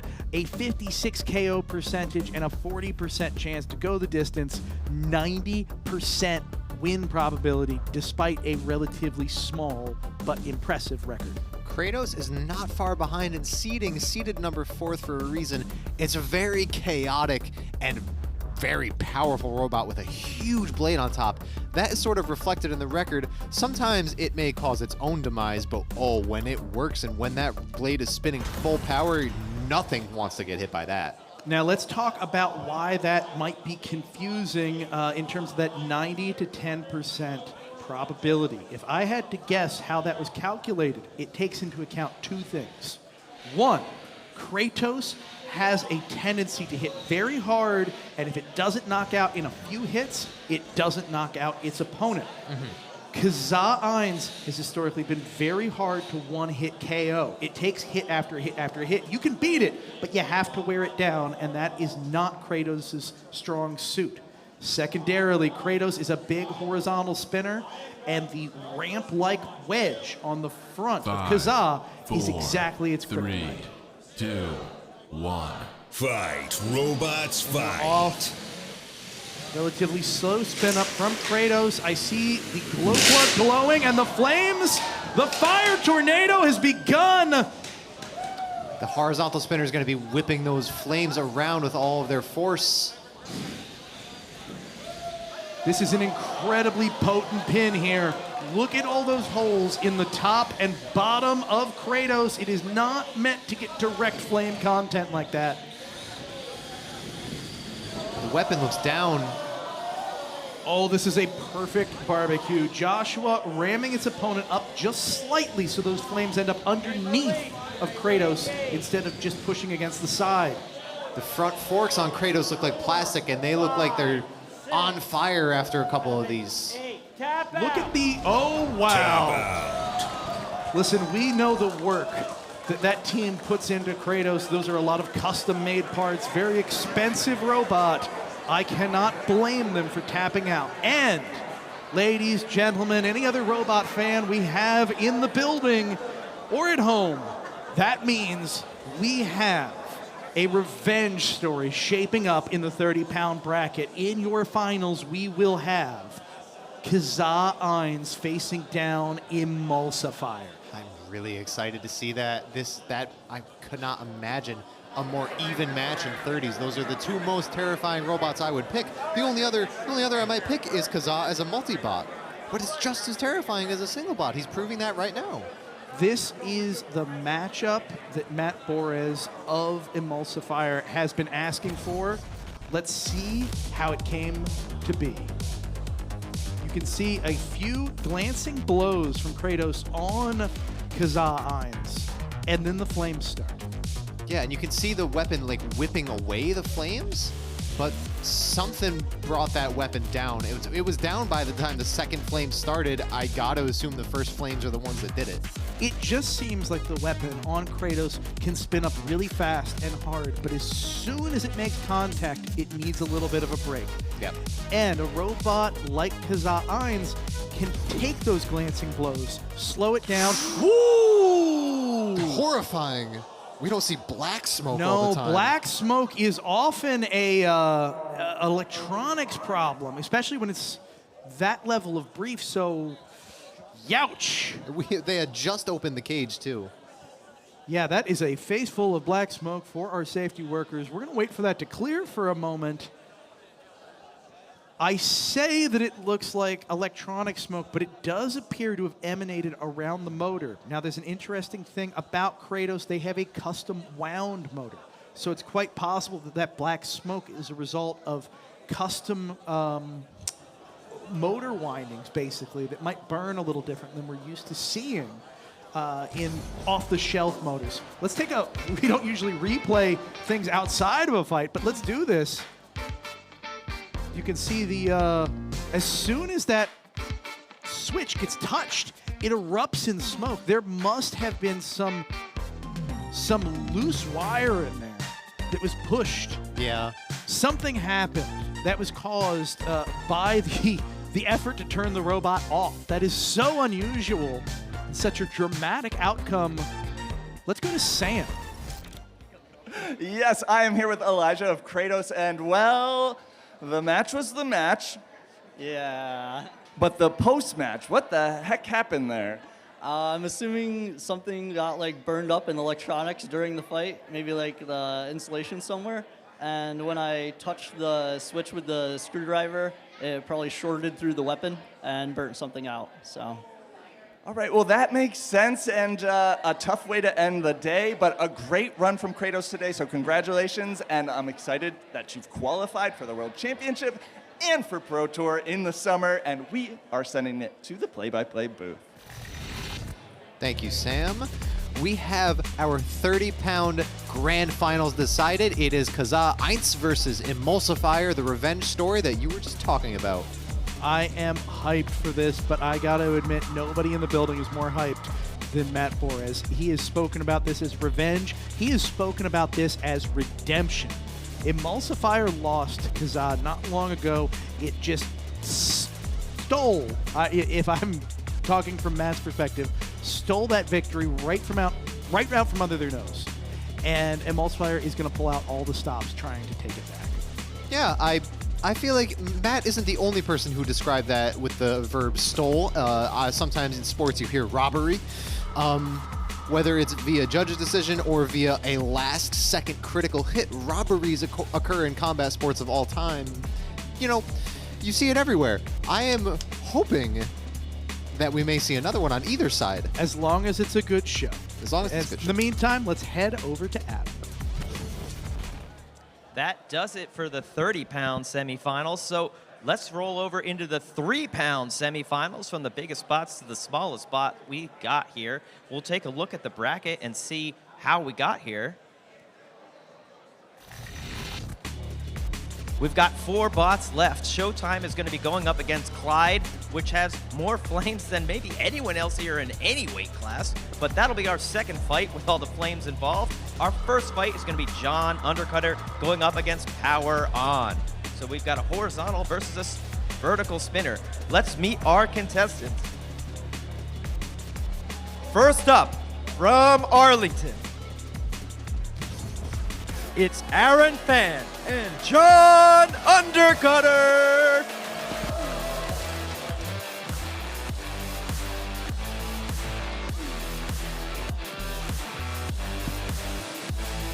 And he's up against, from New York, New York, and Scrapyard Robotics, it's Max Reynes and Power On!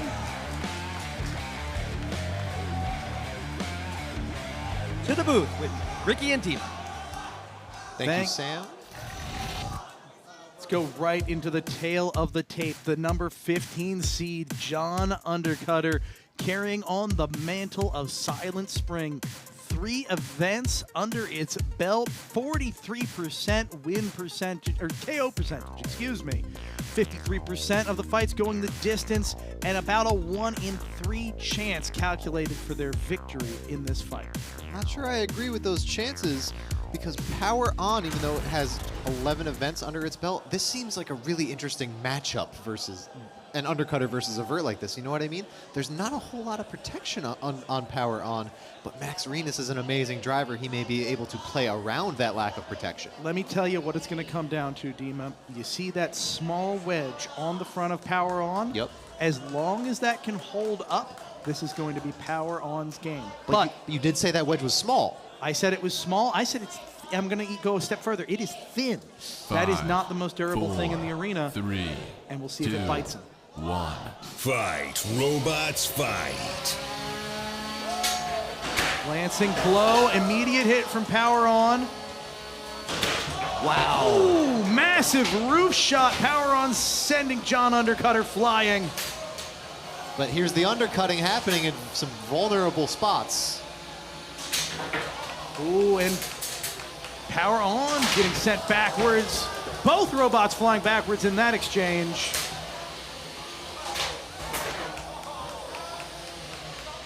And look, just a subtle bend to that wedge on the front of Power On is all it might take.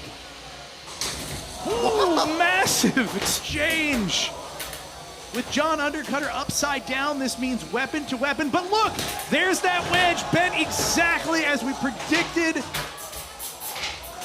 With John Undercutter upside down, it's not the... Oh, and look, the wedge is standing upright like a battalion soldier's rifle. This makes it a lot harder to drive. He's like holding a sword over his shoulder. Do your ears hang low? Oh, and now the weapon has spun down on John Undercutter, which is an incredibly rare occurrence. You don't see that often. I thought it might have happened when it took some bad hits. when it was struggling to spin back up. Got juggled a little bit by Power On. Power On's weapon looks slow too now, though. It does. No, I spoke too soon. It's still working. It's just a question of whether it's working full blast or not. And now it's hitting its own wedge over and over again. Too many impacts. Now look, that wedge is in the wrong spot. If Power On is self-right, if it self-rights itself, that wedge is going to impair its movement. It's going to make it incredibly hard to drive. They may actually want to stay upside down to avoid that at this point. Yeah, there's a high center risk too. Ooh, but it does so and immediately whips its weapon out of the way. Dima, this is anybody's fight. We have a minute left too. John Undercutter doing a very good job of bullying. Not the drive style that he had earlier in quarterfinals. Can Power On hold it together? Will the rest of its functionality hold up to this tank of a robot that is John Undercutter? Not only will its functionality hold up, can it get any more aggression? Can it get any more attack points? It's not really attacking at the moment. No, it can't. Well, it's trying its best. In the absence of a weapon, ramming into your opponent is about the best way you can show attack. But it's certainly not doing any direct damage. Power On is going to try in this last 10 seconds to deliver a few more blows. But will it be enough? No, now look, the drive, the right-hand drive on Power On is starting to suffer. That's going to be a huge difference at the end of this fight. That is massive. We have the little prove it period for the judges and for the fans. What's working, what's not working. Oh, and I see the weapon just barely spinning on John Undercutter. That might get them just a hair of credit. Full shuffling, too. Full shuffling, for sure. The drive on John Undercutter seems like it is as fresh as a daisy. The drive on Power On, the left-hand side going down in the last moments of the fight, but the weapon spinning at a much higher level of functionality compared to its opponent.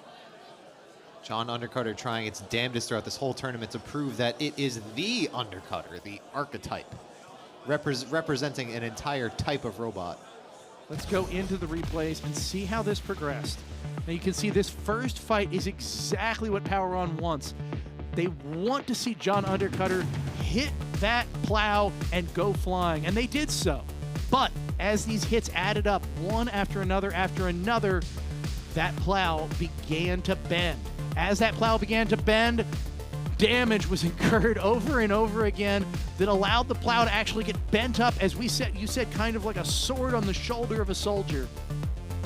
That made it hard for Power On to drive and allowed John Undercutter to bully Power On around the arena despite the fact that John Undercutter lost its weapon.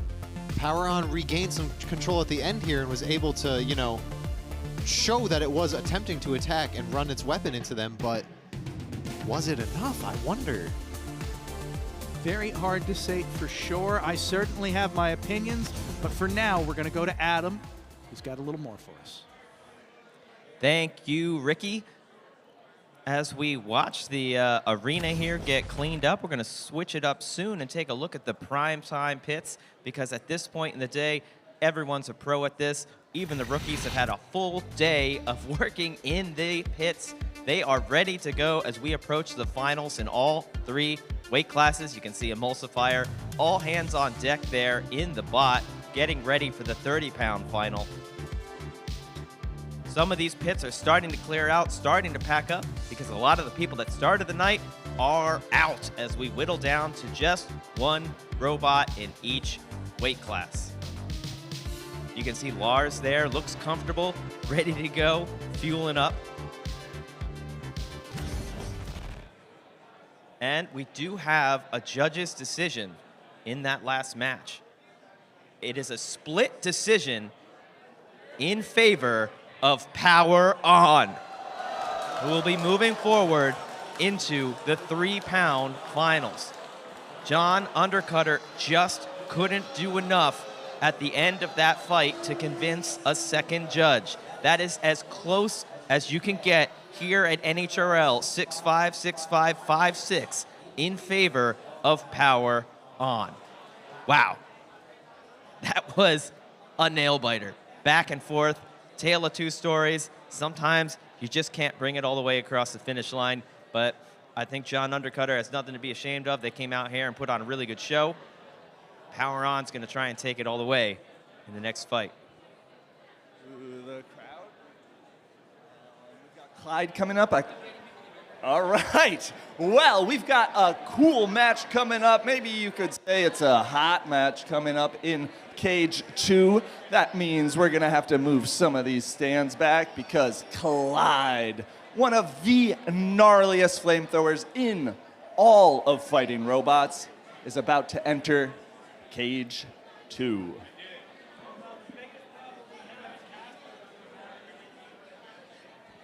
Adam, what you got over there? We will be introducing the next fighters. First up, from Team WPI and Ben Howard, it's Showtime!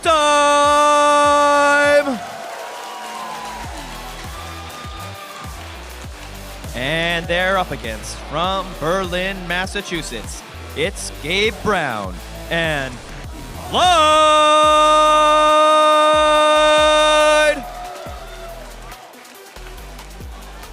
To the booth with Dima and Ricky to call this one. Thanks so much, Adam. We have the tail of the tape for you folks. We have Showtime, the #3 seed, a previous recent dumpster winner in this particular season with a whopping 23-6 record. This robot is extremely dialed in, a terrifying weapon. I think it has a lot of hidden power in the way the weapon sends you down into the ground and then bounces you back up. It makes robots flip out of control. They're going to be going up against the #12 seed here. 13 events under their belt. This is Clyde. But let me tell you, despite the statistics you may see on your screen right now, this is an all-new robot. Clyde came to play. The team knows. The Clyde team knows. Team Too Hot to Handle knows. This is not a accurate representation. They have come to play. They have come with massive upgrades today that we have not seen in the past from Clyde. Anything could happen, and I would put their win probability at a much higher percentage for this fight. 2, 1.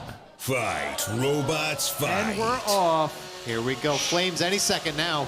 Showtime with a very different setup for this fight, and I don't think Clyde cares. Not an ounce. That wedge is meant to upside down corral the flame, but it's gotta hurt their reach, right? Can you Look even at this. hurt Clyde? The wedge doesn't matter at all right now because Clyde is pushing the side of Showtime right on those tires that are very rapidly becoming a pool of liquid plastic in the arena. Showtime still sitting in a funeral pyre in the middle of the arena as smoke is sucked out of the cage and pumped into the hot Norwalk night. Housebot is going to try to extinguish that flame, but that robot's on fire until it's not. We have to let that burn. We're all engineers here.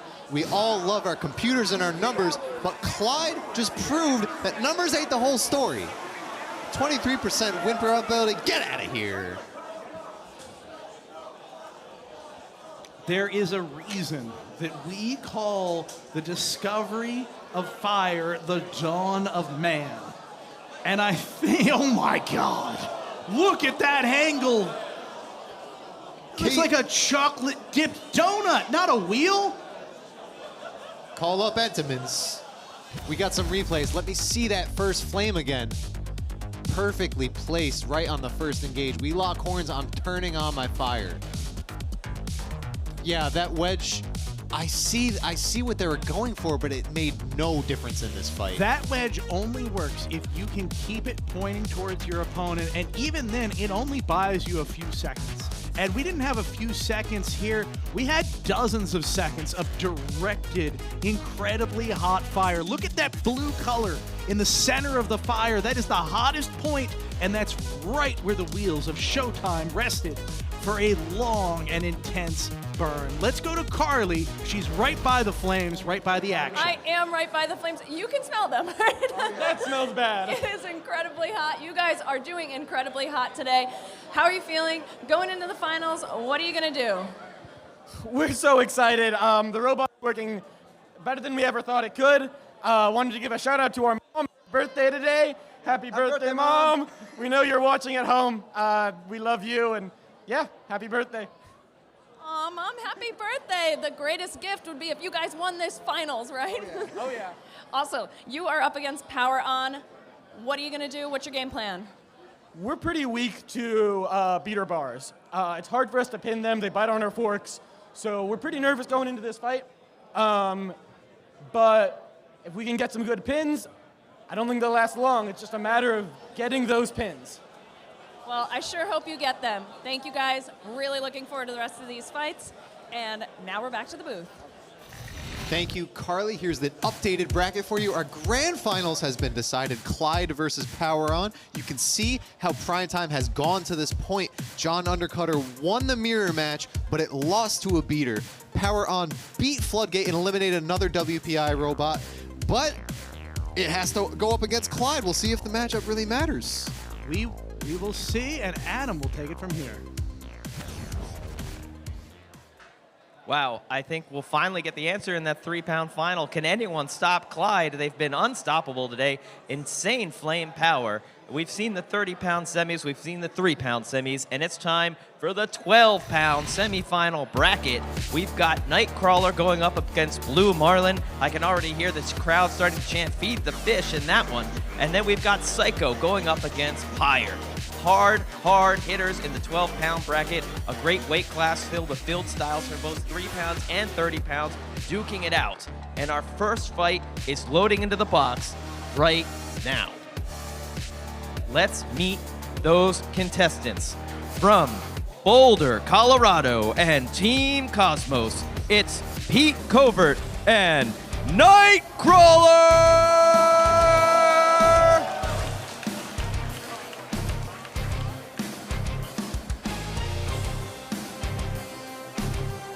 And they're up against, from Port St. Lucia, Florida, and Team Defective, it's Bob Belanson and Blue Marlin!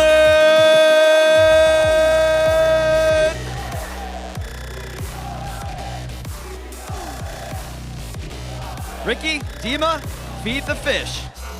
Feed the fish, we will. Blue Marlin has been terrifying today, but they gotta fight through the number 7 seed in Nightcrawler. This is an incredibly experienced robot, even more than the 11 events on their resume would suggest.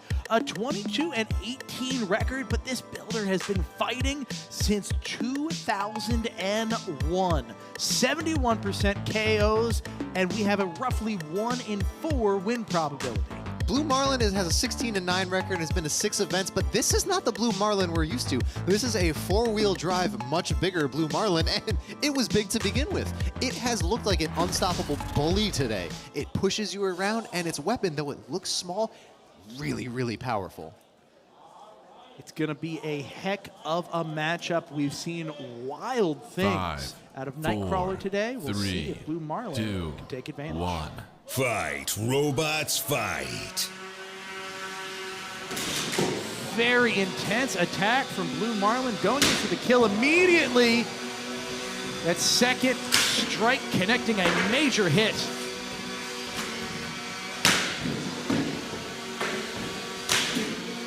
Wild hit after hit here. Blue Marlin tossing Nightcrawler into the air. Nightcrawler struggling to move it all for a moment before skittering off to the other side of the arena. It's having drive issues, but at least it's out of the corner, but it's back into the blue corner. I think Blue Marlin's going to try to keep him there. Take a look at it. The left-hand drive working on Nightcrawler in one direction. The right-hand drive only working... No, not working at all. It's just left-hand drive on Nightcrawler from this moment forward. But Blue Marlin's drive, one of its drive sides is down too, and it has to deal with its very intense gyro. I don't think Nightcrawler is going to be able to take advantage of that gyro at all, though. Listen, Nightcrawler is all left, but Blue Marlin is all right. 2 minutes left. Is Bob and Blue Marlin still hungry? Oh, goodness, Dima, I see a weapon belt has gone down on Blue Marlin. In addition to their drive, not working on the left-hand side with no weapon, this is all Nightcrawler's chance. This is the biggest chance they could hope for. Well, at least Blue Marlin don't have to deal with the gyro no more, I guess. Yeah, but a bully robot trying to push around their opponent with only one set of wheels, that is an uphill battle to say the least. However, Nightcrawler, now neither side of drive is moving. They're calling for an unstick, but that looks like perhaps a stripped gearbox in Nightcrawler? Hard to say. The unstick appears a temporary solution. The wheel twitching but not moving very much. Blue Marlin appears to be in a position to limp to victory. Kind of flopping around the arena like a fish out of water. Tap out. But Nightcrawler, a worm left to dry out in the summer sun. The fish has been fed the worm. Not a victory lap, but a victory limp. And Blue Marlin moves on to grand finals.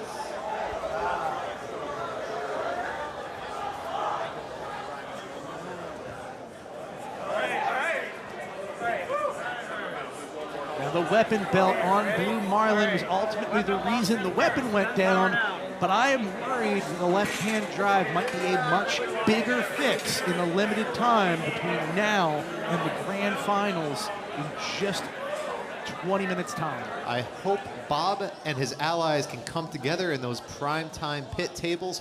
I want to see a fully functional grand finals always. I want to see Blue Marlin at max capacity for destruction. Absolutely. Sweep up that carnage real quick. Any plastic bits, any screws that came loose, any wood chips off of the kick plates. I think we have some pit reporting for us right now. We're going to go to Sam.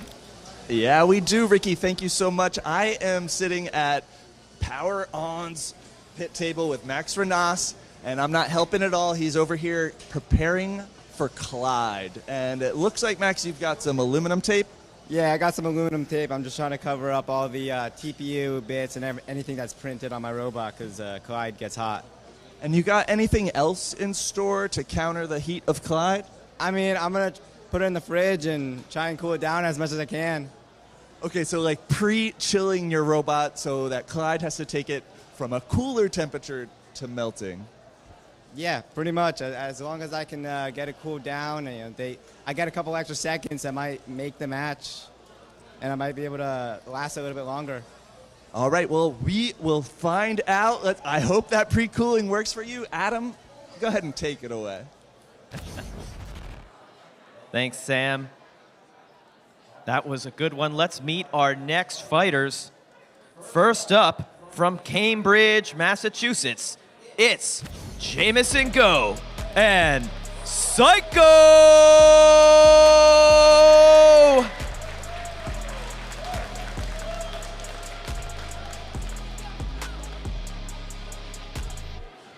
And they're up against, from Silver Spring, Maryland, and Team Painfully Obvious, it's Lars Elliott and Higher!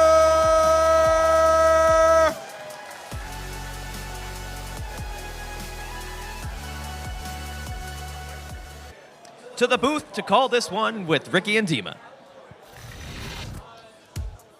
Tail of the tape for you folks. We have number 2 seed Psycho, driven by Jamison Go. Probably the most overall experienced robot driver in 3, 12, and 30s. This is the classic 12-pound of his with a 40-14 record. That is a ludicrous amount of match experience under his belt. 90% win probability. I can see why the computers calculated that, but I don't fully believe that number because he's going to be going up against Pyre from Lars Elliott. Despite being the first event for this particular robot, Lars is one of the most practiced builders in the game, despite his relatively young age. This is a first outing for a 12-pound robot, but it's showing all the hallmarks of a championship winning machine. We're going to see 5, if they can punch their 4, ticket to the championships 3, 2, today. 1. Fight, robots, fight. Pyre off to a fast start and winning the first exchange with Psycho. Psycho taking a moment to regroup. Pyre pushing again, trying to take Psycho for a ride, using the flipper. We haven't seen that flipper come into play all that much in this event. It hasn't had to. Here it is now. Psycho's weapon was digging in the ground. Pyre's drive has a little bit of swerve that Lars is working with beautifully. Yeah, it's drifting a bit as it navigates the arena and using that to its advantage. Psycho being pushed into the rails, inverted, and now it's smoking. That is a very hot, I think that's the weapon motor. I think so too. That weapon's gonna be down any second now. That weapon is trying its best, but it is certainly suffering. Lars doing what he does best, juggling them.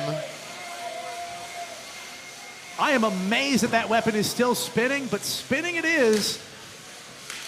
I don't know that it's going to be enough. 1:50 left on the clock as Pyre absolutely bullies Psycho around the arena. Jameson's got a tough route to victory. Pyre effortlessly flipping Psycho at every turn. Just keeping the lifter up, maybe it's for some increased range of motion. Maybe to give the weapon more reach. Quite possibly. When Psycho isn't spinning, there's no reason to hold back in that defensive pattern with your lifter down. You can lift up and go full violence. Oh my goodness, Pyre is stopped in the arena corner. Something has gone terribly wrong. I think that's you're gonna need that unstick. Is that fork in a kick plate? No, that wasn't. It is simply off. That robot has turned itself off. It is dead in the water. Lars nodding like he knows what happened. A countdown is going to start soon, but something has gone terribly wrong. The crowd gripping their heads in anguish. Oh, it's back! We're back! Pyre is moving again! It's not over till it's over. Saved from the jaws of death itself. Pyre continuing to attempt to flip Psycho, but it is moving slowly now. I think something is wrong, or perhaps Lars is just playing it incredibly safe. Either way, this is still anybody's game. We're coming down the last 15 seconds. Even playing it safe for Lars is being firmly in control with that lifter. He's got two weapons. This is going to the judges, but Pyre is not moving again. No. Pyre is not moving at the end of this fight. That is going to be a huge factor. Now wait, the prove it period exists for a reason. Can Pyre move in these critical few seconds after the match ends? Yes, the weapon is spinning just a little bit. That's something. Can it move? Can it move? Psycho attempting to revive its opponent, and it can! Woo! Jameson is many things, but through and through, he is a sportsman. Class act, I call you that every single event for a reason. There it is. The judges will look at that and they will say that Pyre was functional at the end of the match. They might not be fully functional. The fact it struggled so hard will be taken into account, but the fact it moved has saved it yet again from certain defeat. An absolutely wild outcome. No one could have predicted what just happened here in NHRL Cage 1.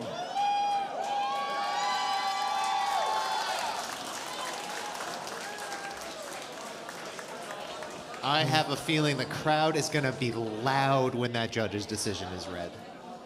Please, please, I need you, when that score pops up, I need y'all to make some noise. You do that for me, right?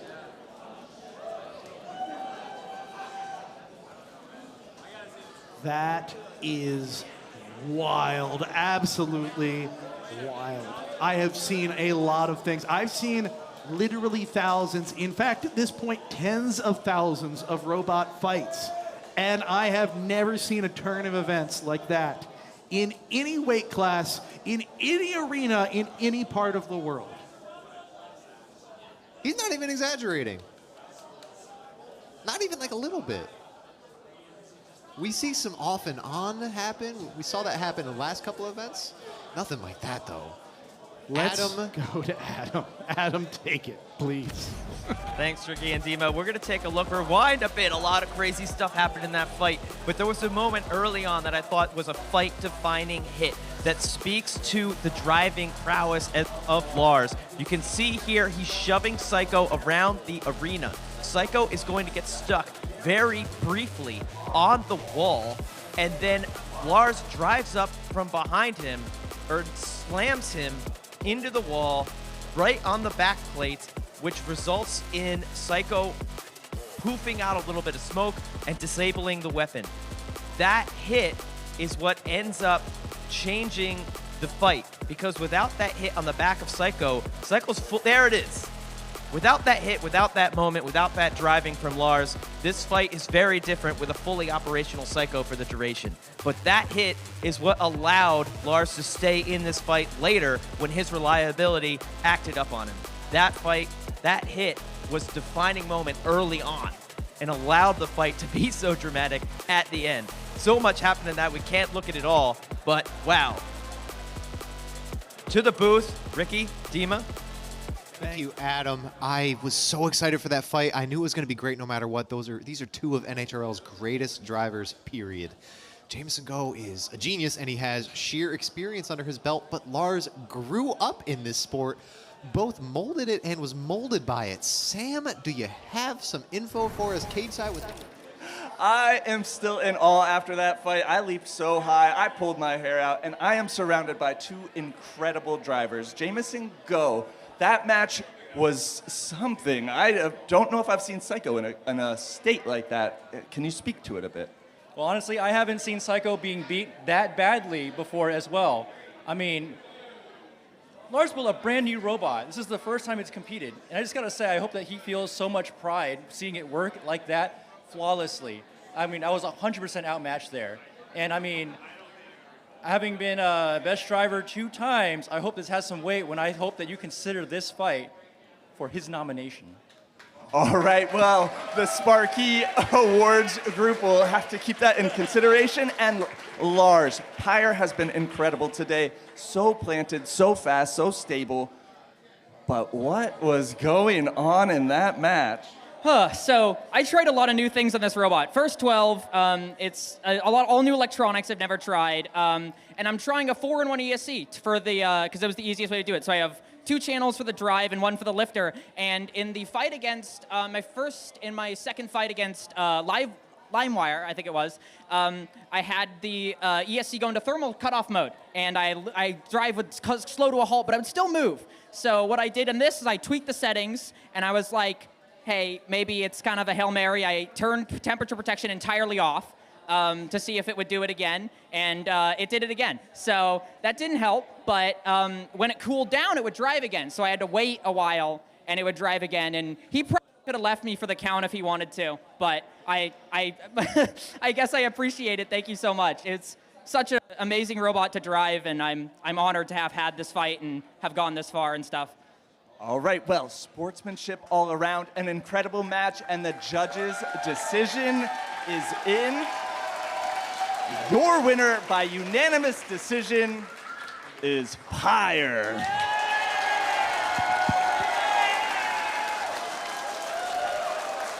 All right, we're gonna send this over to Adam at the booth. Adam, take it away. That was an incredible fight, so much back and forth. So much sportsmanship from both sides there. Pyre taking home the victory. I don't know what to say, but with that, we are on to the finals. So let's take a look at the bracket. Soon, as we get the lights ready, we are going to have Pyre versus Blue Marlin. Pyre took down Rory and then Psycho in that thriller to make it here against Blue Marlin. Meanwhile, we saw Blue Marlin go through Michael and Nightcrawler to make it here. Who is going to win this matchup. Similar style of robots here, although Blue Marlin a little bit wider. Will width be the key, or can Pyre come in with that youthful driving style and take the victory? It's anyone's match in the 12-pound bracket. But first up, let's take a look at the 30-pound bracket. Kazah Ainz versus Emulsifier in the final. Kazah went through Makabot and Kratos in a flaming pile of glory to get here to the final. They've looked pretty much unstoppable all night, but Emulsifier, on the other hand, has had a little bit of a rough go of it. They beat Sunray, they beat Parallax, but they haven't looked as dominant as they have in the past. Can they come back and get revenge against Kazah Ainz in this 30-pound final? This would be a big fight for them. They've lost before to Kazah Light in a bit frustrating of ways, but let's meet these competitors.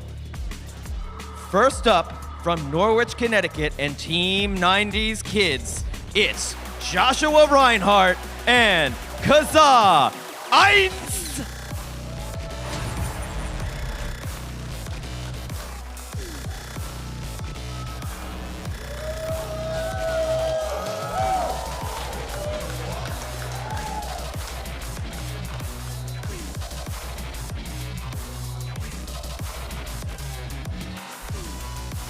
And they'll be fighting from Hilliard, Ohio, and Team Bots FC.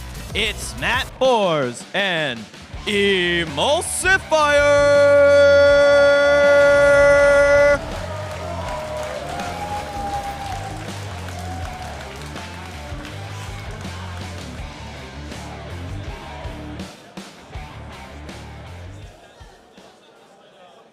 To call this one, it's Ricky and Dima in the booth.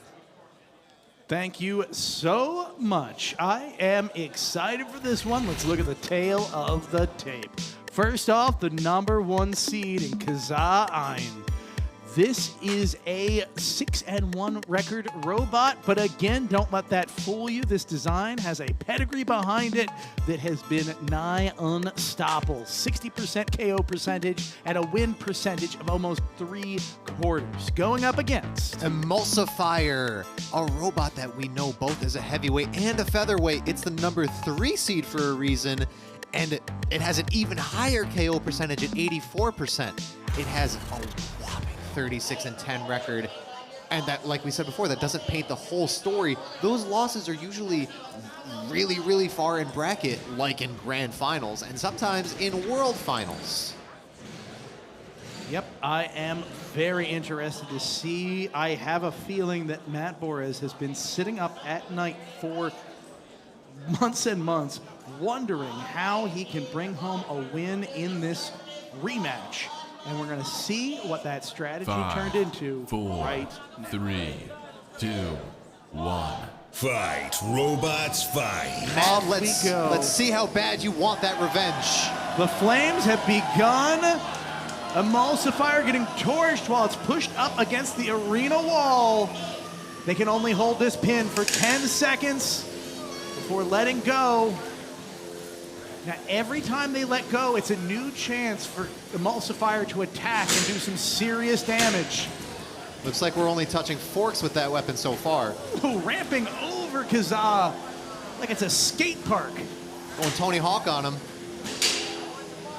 He's always a Dave Mirra kind of guy. Let's take a look.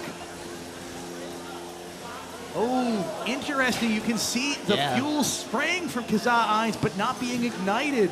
That's not where Joshua Reinhardt wants his robot to be. Has the igniter taken damage, I wonder? Quite possibly. They can get very delicate. The big hits we're seeing from Emulsifier can damage igniters. Even a really strong push might be the thing that does it. And Emulsifier now the robot with the pin. Emulsifier got to be careful as well. The sparks that fly. Oh, wow, what a hit! And the forks. The forks being ripped off. Bent and broken. Popped apart like chopsticks. Kazah laying upside down. Emulsifier vying, sitting on top of one of the forks of Kazah, now high-centered. Here comes the unstick. Emulsifier acting like a mob boss and breaking those fingers. I don't think Kazah Ainz is going to be playing piano anytime soon, Dima. More hits. He smells blood and he tastes revenge. Another fork is gone, shot off like a spear into the air.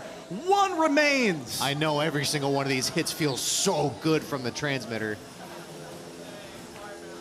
Still no flames out of Kazah Ainz. The igniter appears to be down.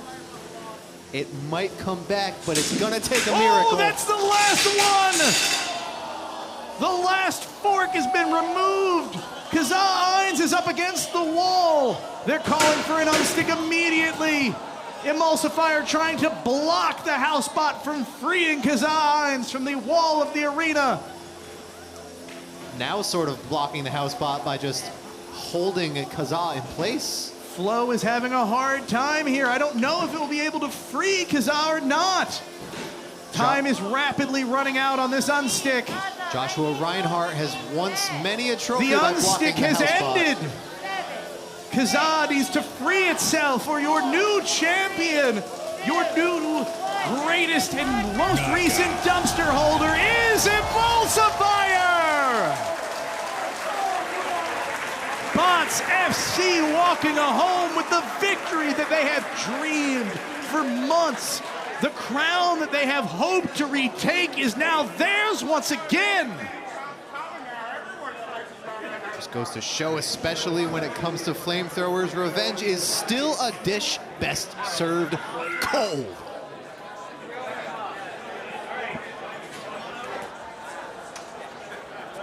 Revenge, redemption. All I know is that Matt has just taken his victory back into his hands. Let's see how he got there. Kazah off to a very impressive start, a good burn, an excellent pin. But that was the last bit of glory we saw in that match. The flames never lit up again, and from that point on, Emulsifier deconstructed every last extra life that Kazah Ainz had. All of these impacts, once things start going on Kazah and the forks are no longer preventing Emulsifier from getting those attacks, it's just open season. Without the forks and without the flame, Kazah's just a box on wheels. Many a robot are without their weapons and their ground game, but still, it matters so much here. What an outcome. Absolutely incredible. The energy that must be coming from the Emulsifier team right now, I think the entire building is vibrating with both relief and ecstatic pleasure. Let's go to Sam for more. Thank you, Ricky. I am here with Matt Boras of Emulsifier, and wow. You know, I've always thought you guys just dust off Emulsifier every tournament, but there's a lot of engineering that goes into that. Can you talk about that a bit? Yeah, that's been a running joke for years, but the reality of it is Emulsifier, we meticulously go over every little detail. The devil's in the details in this sport. And what we were able to accomplish and get this robot together in 25 minutes to be able to go in and fight Kazah after our last fight is just totally amazing. Wouldn't be able to do it without every single person here. Well, you have a great team, you have a great robot, and now you have one more golden dumpster. Hold it high.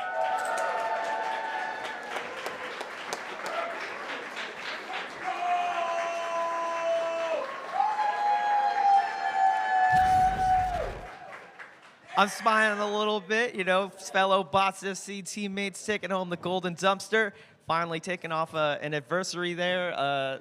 Has been really hard for them to do. So that was great to see. I'm really excited. But we've still got more finals to come. The 30s are done, but let's take a look at the 3-pound bracket. We've got 2 bots remaining. The Flames of Clyde and the Beater Bar of Power On will take it out in the final, but let's see how they got here. Power On went through Floodgate and took out John Undercutter in a pretty close fight, if I do say so, to get here against Clyde. Clyde, meanwhile, has been blaming everybody all night long and has looked completely unstoppable, taking out Red Herring and Showtime in the primetime bracket to get to the finals.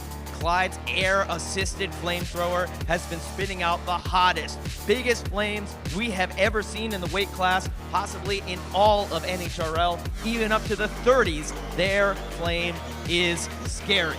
And Power On has to do something to counter it. We saw them earlier in the pits covering their robot in aluminum tape to try and deflect some of that heat. We've been seeing that all day long, and all Clyde does is seem to light that tape on fire.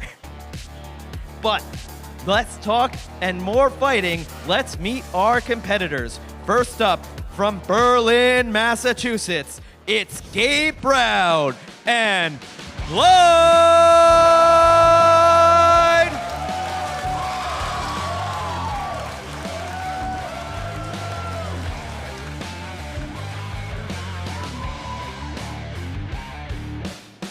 And they'll be fighting from New York, New York, and Team Scrapyard Robotics.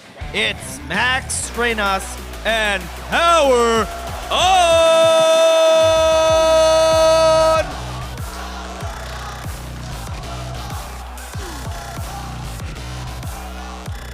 The crowd is chanting, and to the booth to call this one with Ricky and Dima.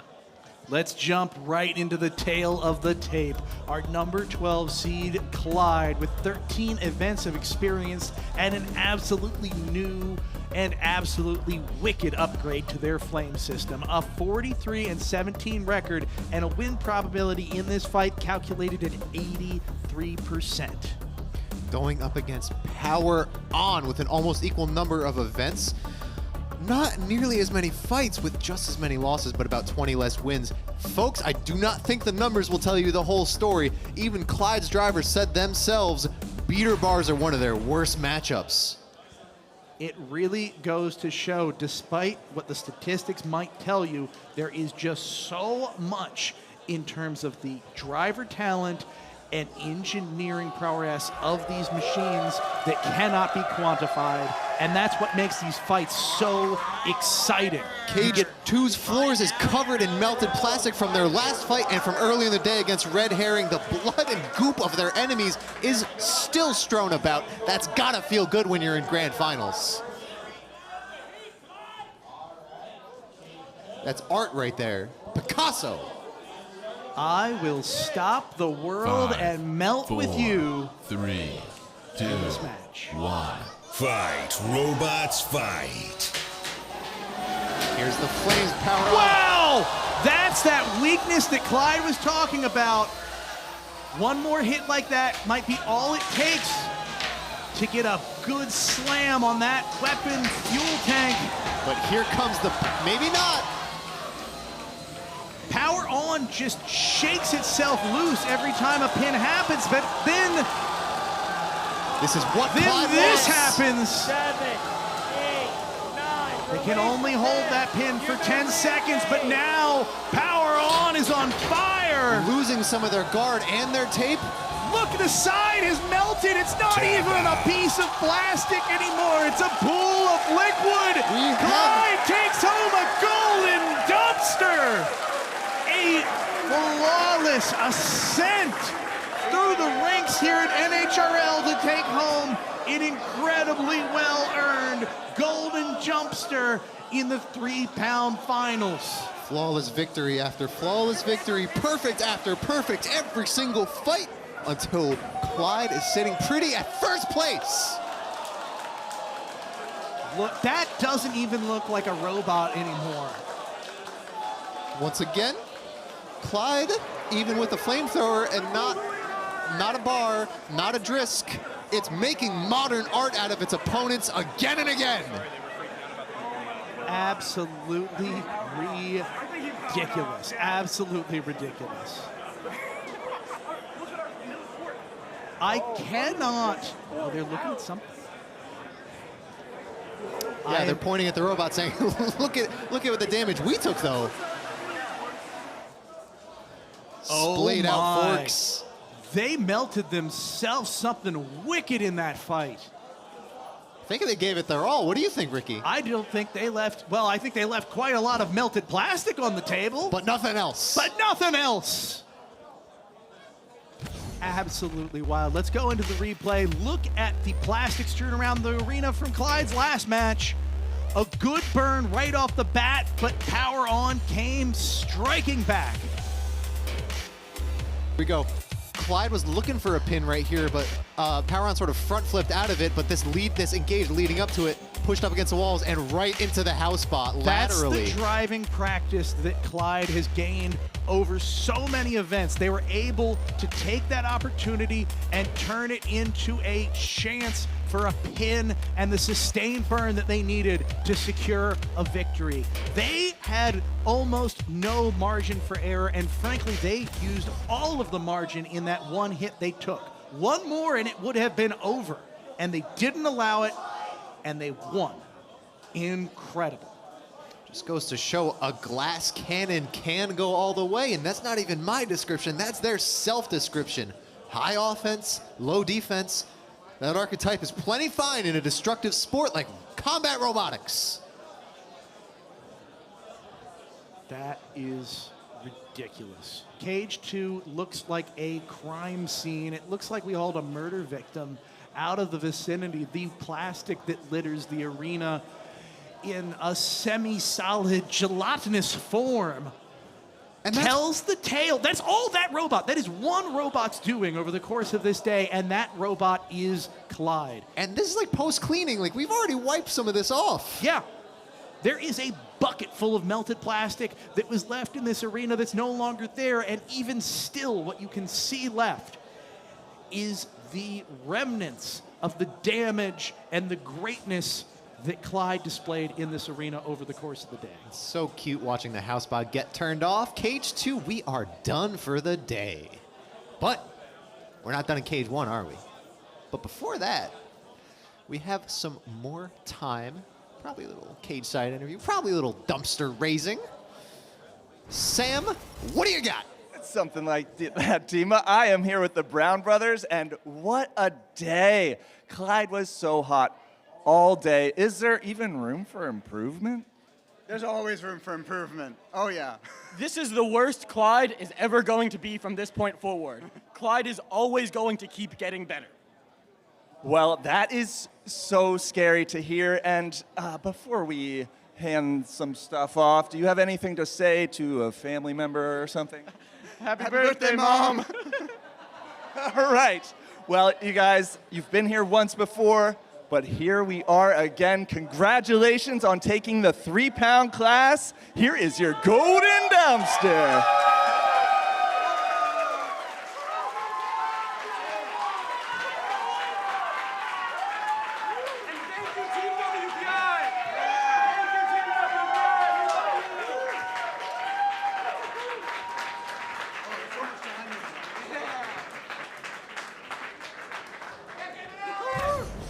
I've been asking all night, can anyone stop Clyde? And we finally got the answer, no.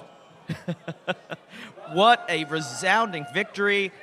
After they took one hit, it was non-stop flames with the knockout once again for Clyde. But we still have one weight class left to find a champion. It's 12 pounds. And so let's take a look at that 12-pound bracket. The finals are going to be Blue Marlin versus Pyre. Blue Marlin is wide and has been taking out the narrower opponents all night long. First Michael and then Nightcrawler, and now going up against Pyre, who went through Rory and Psycho to get here. Taking out Psycho was huge in a ridiculous fight that felt like it was out of a movie script. But Pyre is here looking to repeat the magic against Blue Marlin. But I'm hearing that they're not down here. They're actually still up in the pits, and this does not look good. The top plate is still off. They're all smiles. But why aren't they down here?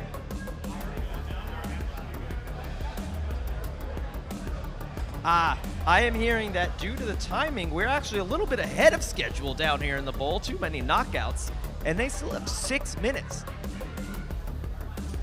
on their timer before they have to get ready. So they're sitting pretty, getting the battery in there until they bolt that top on. Charging up the last little bit of juice, topping it off to 100%. These robots run really close to their limits. The batteries are sized pretty much exactly for 3 minutes, plus a tiny little bit of margin for that show-off period at the end and getting to and from the boxes. So you need every bit of juice in there before you start the fight, and they tend to take about 20 minutes to charge up. So it's a good thing you get that much between matches. That explains the smiles, as they know what they're doing, and they're just waiting for the friendly beeps from their charge controller off to the side there.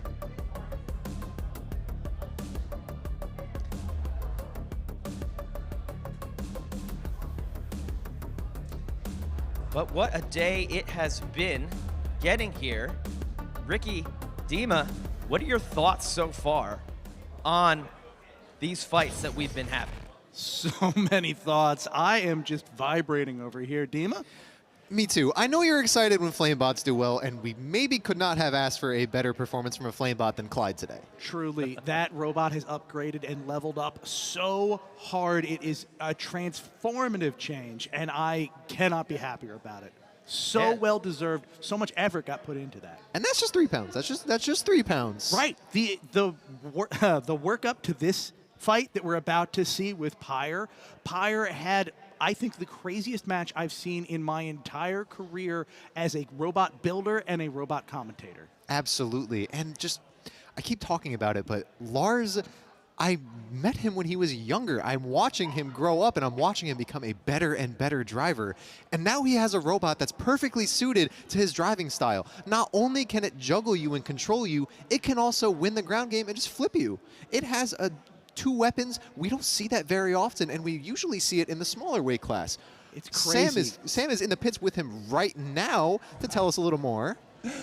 Yes. Hello from the upstairs pits. I am here with Lars Elliott, who's just chilling. He's got a few minutes left to charge his batteries before this next match. But Lars, you've scaled this robot up from a 1-pound plastic ant, and it looks like you have it right here.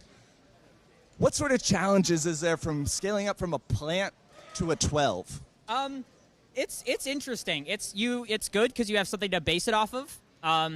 But it's bad because literally everything has to change. I kept the overall layout, but everything else in terms of how it was built was basically changed. But it's the same layout. So it's 2 drive motors in the front, lifter gearbox here, and then a vert at the front, small vert. But yeah, it's very interesting. It's a lot of fun. It's a lot of fun to see if a design will transfer properly from one weight class to another, because this is a very big jump. And Lars, does it drive in the same manner as the 1-pounder? Exactly the same. The weight distribution and how it drives is basically the same. I think the 12 actually drives better. So I believe it. It's incredible how planted you are on turns with the weapon going. It's dialed, Lars. Thank you. Yeah, I didn't expect that because I got it done 2 days ago on Friday. Last night, learned how to do half the things that I needed to. I didn't expect that, but the wheelbase and weight distribution has been excellent. I've had no complaints with that. Weapon system's been okay. The lifter's been great. Vert, the bearings like to explode, which they have currently, and then currently the weapon motor magnets have also exploded.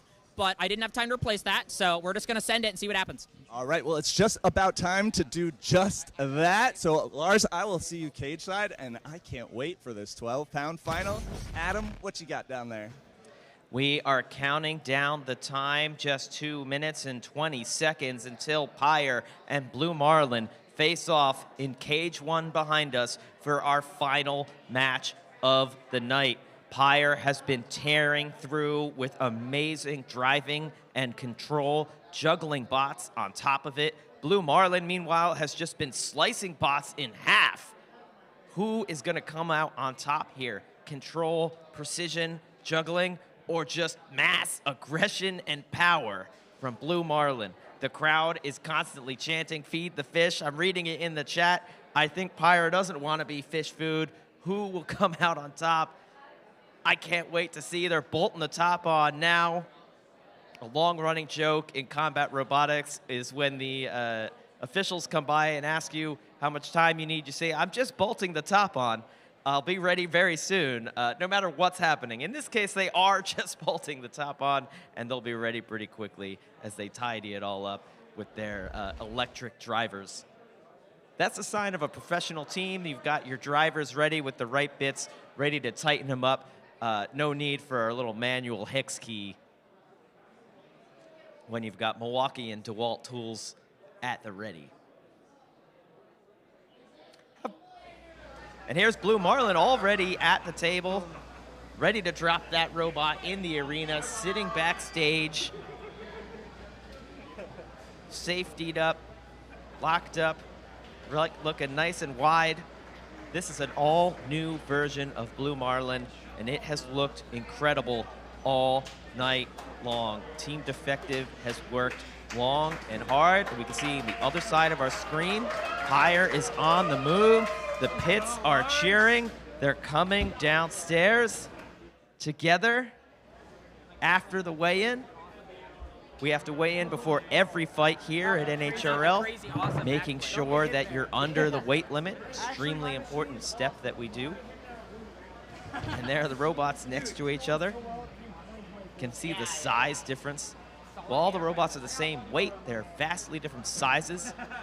You see differences in construction here, a lot more plastic in Blue Marlin, more metal in Pyre. Pyre a little bit denser, lower, flatter. Oh my God. Look at that, you can see the team react. A little before fight photo, a common tradition of builders. While the robots are still looking pretty, you get a little before photo. I'm sure they're not gonna be looking quite so pretty after this fight. And one of them is going to be going home with a dumpster.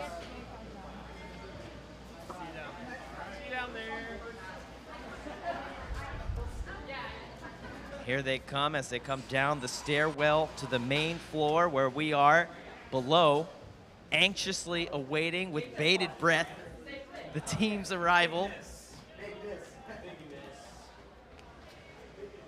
This point in the competition, you're feeling a little bit of nerves coming down the stairs, walking to the arena for the finals. Both these teams, seasoned veterans, professionals, but nothing stops a little bit of nerves getting in as you approach the Golden Dumpster fight at NHRL. Both these teams playing a little bit with house money here, as they've already made the next Pro Tour event this summer. They've already qualified for the December championships. But who's going to take home the trophy? And the prize money is up for grabs.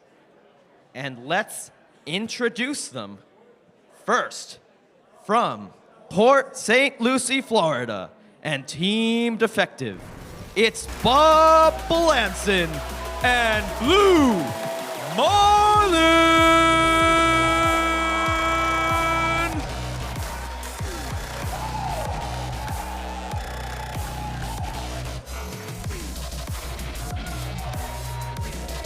And they're fighting from Silver Spring, Maryland, and Team Painfully Obvious. It's Lars Elliott and Higher!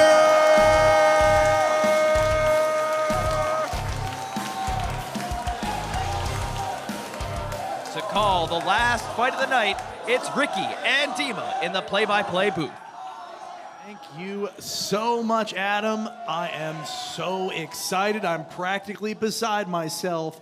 This has been such a wild path to get here over the course of the night. The rise of Lars Elliott's Pyre going up against the absolute force that is Blue Marlin from Bob Bellison. Both of these robots have taken so much damage leading up to this point, and they've made repair after repair. I hope these robots are both perfectly, fully functional, because this, I think, is gonna be a slugfest. We know for sure that Pyre is coming into this match with some level of damage. We heard that the weapon bearings are faulty. We've heard that the electronics are struggling intermittently. We don't know if that is going to hold Lars back. So far, he's been able to navigate around these issues incredibly well. But going up against an opponent like Blue Marlin, I don't know that there's any room for error. 5, 4, 3, 2, 1. Fight, robots, Off we fight. go, quick spin up from Pyre, but I saw a few sparks from the bearings as it spun up. Immediate hit on Blue Marlin, and a second hit on Blue Marlin, throwing it over the house bot. Bad place to be. Both robots still spinning, still driving, anybody's game. Oh, and now Lars getting thrown into the air, Pyre going flying.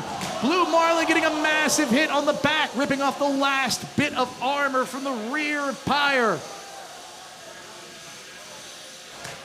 Whoa. Neither robot in clear dominance, but Pyre taking some big shots on the underside of Blue Marlin. Lars's weapon looks like it twitched and is now down. Yeah, but Blue Marlin's weapon isn't spinning now either. Yeah, but Lars still has the lifter. That's a whole nother weapon. It's a whole nother weapon system. The question is, can he bully around an opponent with a damaged electrical system? I think he can. He's certainly gonna try. Oh my goodness, look at this! Blue Marlin beached on the shores of the arena, calling for an unstick, immediately freeing itself and then getting launched back into the arena wall. Another flip incoming from Pyre. Keep him beached. Put him on the beach that makes you old.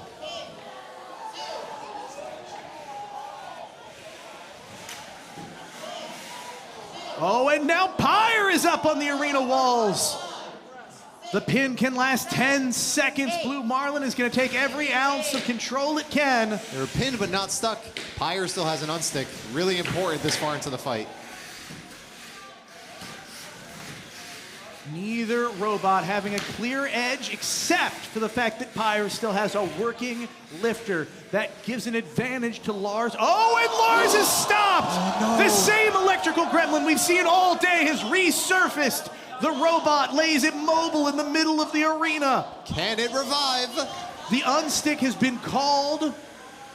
We have seen the robot come back from this before, but how many lives does this cat have? This could, and it's back! We spring back to life. We're so back! We were never really gone, but boy, was that close. Now, if I'm Lars, I am being very careful not to try and push my way out of this situation. But when it revived, the weapon came back up too. So now we have both weapons online. It may well be that that's what caused it to go down in the first place. If you overpower the weapon electronics, that can take down your entire system. Lars just needs to not go down in these next 10 seconds. This will be going to the judges, and the weapon spins back up. Lars will be going into the end of this fight with a fully functional Pyre. That almost certainly seals the deal. And Pyre, barring some sort of judging miracle, is almost certainly your champion. I don't want to count any ducks, any geese, any fowl, any bird before it's hatched. Let the judge's decision speak for itself. We'll find out soon, but my God, what a performance and what a nail biter through and through. The full 3 minutes. Pyre ending the fight with its arms raised like a true champion. But is it? Absolutely ridiculous. Weapon locks in, safety first. I'm literally shaking with excitement, but we do have to load out. Lars went into that fight looking for a win, and now it's up to the judges to decide whether or not he gets to mount a trophy fish on his wall. Fish might end the day still hungry. Absolutely insane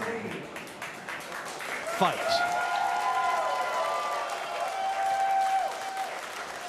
Every time Pyre went down today, it showed that it still had the flame of life in that Pyre. I cannot emphasize enough that this is the first outing for this robot, period. Let's look at this match. A rapid start from Pyre. It was very back and forth. Some good hits in the beginning from Pyre. Started so strong. Started incredibly strong, but Blue Marlin came back and lodged some big hits of its own. The lifter put in a lot of work here and here, just disrupting Blue Marlin's game plan. When its weapon went down, it couldn't get anything going. It really shows how a multi-weapon robot can make all the difference. But here's that moment. They go down. We didn't even notice that one. We have multiple instances across this fight where Lars' entire electrical system went down. Lars mentioned earlier that he has one circuit board controlling the entire robot. So any one of those systems goes down, and suddenly there's a problem for everything. Right now, though, Sam is with our competitors, and I believe he has a decision for us. I do. I am here with Blue Marlin and Pyre and the judge's decision, and it is unanimous for Pyre.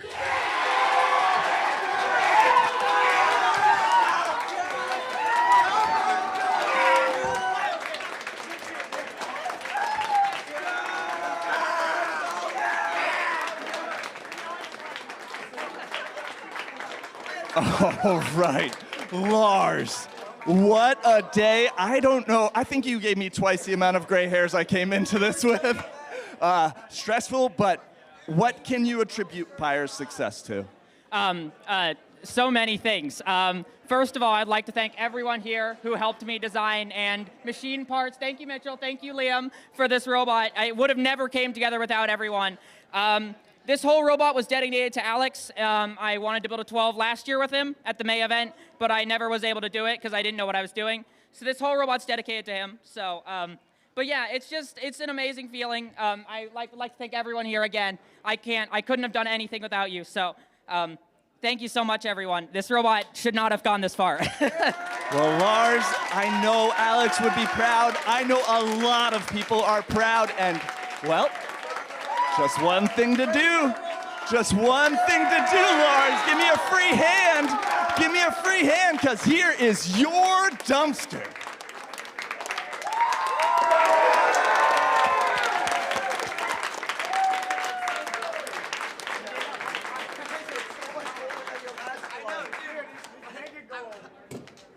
All right, folks. That is going to do it for our 4th round of Pro Tour qualifying events. It's been an amazing day. Such great winners all around. And we've got NHRL's very first ever Pro Tour coming up in 2 weeks on May 16th, right here at the House of Havoc. The world's best robots are coming together to fight right here. And I can't wait to see you there. We love you. Join us again in 2 weeks on May 16th. And that's going to do it for us here at NHRL.